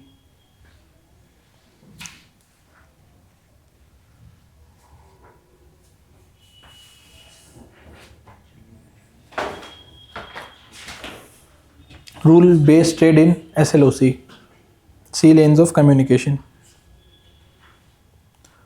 ये 3 choke points हैं एक Indian ocean में, जैसे बावल मंडप, home ROUGE and Suez. एक और है very important choke point, good, very good, Malacca. यहाँ पे वी हैव दिस इंडिया, यहाँ पे अंडमान निकोबार है, यहाँ पे वी हैव मलेशिया, यहाँ पे इंडोनेशिया, इसके बीच में यहाँ पे we have Malacca. Nicobar, Andaman and Nicobar protect भी कर रहे हैं इसके लिए। वो तो फिर पूरी ज्योग्राफी हो जाएगी यार। ये होता क्या है कि ये जो मेन मलेशिया है, इसके बाद में यहाँ जावा एंड सुमात्रा है, तो यहाँ पे सुमात्रा है, सुमात्रा से जस्ट थोड़ा सा ऊपर भी है the great Nicobar islands, Nicobar island का सबसे सदर्न वाला, तो बहुत बड़ा है ग्रेट निकोबार आइलैंड। उसके बीच में we have this 6 degree channel. 6 degree channel is the feeder channel to Malacca. 80% of all the ship that are going to Malacca 6 degree से होते हुए जाते हैं। मतलब sea lanes of communication 6 degree से होता हो जाते हैं. 6 degree is very close to south southern जो ग्रेट निकोबार आइलैंड है. तो what we want to do, great Nicobar island में we want to have a theatre command. बना दिया है ऑलमोस्ट. थिएटर कमांड इज, उसमें Indian air force, navy and army तीनों होंगे and very very strong presence of Indian navy is there. और वहाँ पे हम न्यूक्लियर फ्लीट भी लगा रहे हैं अपनी, टू इंश्योर कि वहाँ पे अभी मलक्का में किसी तरह का सी लेन्स ऑफ कम्युनिकेशन चोक किया जाए तो अपना हम नेवल माइट से उसको हम ठीक कर सके. तो हम 6 डिग्री चैनल में अपना वो कर रहे हैं. उसके लिए बहुत बहुत बहुत ज़्यादा this thing is there, because great Nicobar आपने इकोलॉजी में पढ़ा, अभी पढ़ाई में तो आप पढ़ोगे, that's a part of very very high biodiversity. जो बायोडाइवर्सिटी हॉटस्पॉट है वो है वहाँ पे. वहाँ पे बायोस्फीयर रिजर्व भी है और almost 4 very prominent national parks है वहाँ पे. तो बहुत बहुत ज़्यादा उसमें डिफॉरेस्टेशन हो रहा है. और वहाँ पे फिर हम अपना इकोनॉमिक प्रेजेंस भी रख रहे हैं, because obviously 6 degree channel is there, तो यहाँ पे बहुत सारे शिप जाएंगे. So what we want is कि वहाँ पे कम से कम जो शिप जा रहे हैं इनकी मेंटेनेंस, ओवरऑल ये सारी चीज़ें होती हैं. तो उसमें इंडिया का प्रेजेंस बहुत वीक है. तो नेचुरली हम ये जो शिपिंग इंडस्ट्री है उसमें अपना प्रेजेंस इंप्रूव कर सकते हैं. हम लॉजिस्टिक वेयर हाउसेज वहाँ प्रोवाइड कर सकते हैं कि किसी तरह हम कम से कम इस शिपिंग इंडस्ट्री और ट्रेडिंग इंडस्ट्री में घुसें, तभी यार जो ग्लोबल ट्रेडिंग शेयर है वो इंक्रीज होगा. तो वहाँ पे हम इंटरनेशनल लॉजिस्टिक पार्क, एक इंटरनेशनल ये वाटरवे, एक इंटरनेशनल हाईवे, इंटरनेशनल एयरपोर्ट सब बनाने की कोशिश कर रहे हैं. ग्रेट निकोबार का पूरा we want to redevelop this thing. तो उसके लिए एनजीटी में अभी तक बहुत केसेस चल रहे हैं कि बहुत ज़्यादा उसमें biodiversity loss will be there. अगर इकोलॉजी किसी ने पढ़ा हुआ था, वो गलाटिया करके वहाँ पे एक very famous national park is there. So Galathea का कोर एरिया जाएगा उसमें. थिएटर कमांड हम बना चुके हैं वहाँ पे. सो ये 6 डिग्री चैनल है. ये तो कुछ समझ भी नहीं आ रहा होगा सब. कल फिर उसका मैप खोल के कर लेंगे. 6 डिग्री चैनल, फिर उसके नीचे वो Malacca. Malacca is the 4th choke point in Indian ocean. ये 4 मेजर चोक पॉइंट्स हैं. चोक पॉइंट मतलब सारा सी लेन ऑफ कम्युनिकेशन छोटे से एरिया से कंसंट्रेट होकर जाता है. बहुत छोटा सा, हार्डली 12-13 किलोमीटर का है. तो 5 या 6 नेवल फ्लीट लगेंगे, वो पूरा चोक पॉइंट बंद हो जाएगा. बंद हो जाएगा तो पूरा वहाँ का रीजनल ट्रेड ही खत्म हो जाएगा वहाँ पे. एंड स्पेसिफिक कंट्रीज है जिनके पास बहुत पावर है. यहाँ पे ईरान इज सच कंट्री, और यहाँ पे जो भी सीरिया में अपनी स्ट्रॉन्ग प्रेजेंस रखता है वहाँ भी ईरान ही है. और यहाँ पे अफ्रीका में देर आर स्पेसिफिक कंट्रीज जिसमें फिर पूरी दुनिया भाग रही है वहाँ पे. Djibouti is one such country, Eritrea is one such country, Ethiopia is another country जो बहुत बहुत क्लोज है मार्बल मंडप के. हाँ, सो यहाँ पे पायरेसी भी बहुत ज़्यादा होती है. इस साइड बहुत ज़्यादा पायरेसी होती है. यहीं पे वो रेड सी में वो हुई थी. अभी आपने सुना होगा ना, एक सी कैप, एक हमने बहुत इंपॉर्टेंट सी वेसल कैप्चर हो गया था इंडिया का. सो वहाँ पे पायरेसी भी फिर बहुत ज़्यादा होती है. एंड इंडियन गवर्नमेंट का इंडो पैसिफिक में स्टैंड है कि पायरेसी भी हम रोकेंगे. नेट सिक्योरिटी प्रोवाइडर है बिकॉज हम. बाकी का फिर कल करते हैं. इसका मैप कल बना लेंगे पूरा.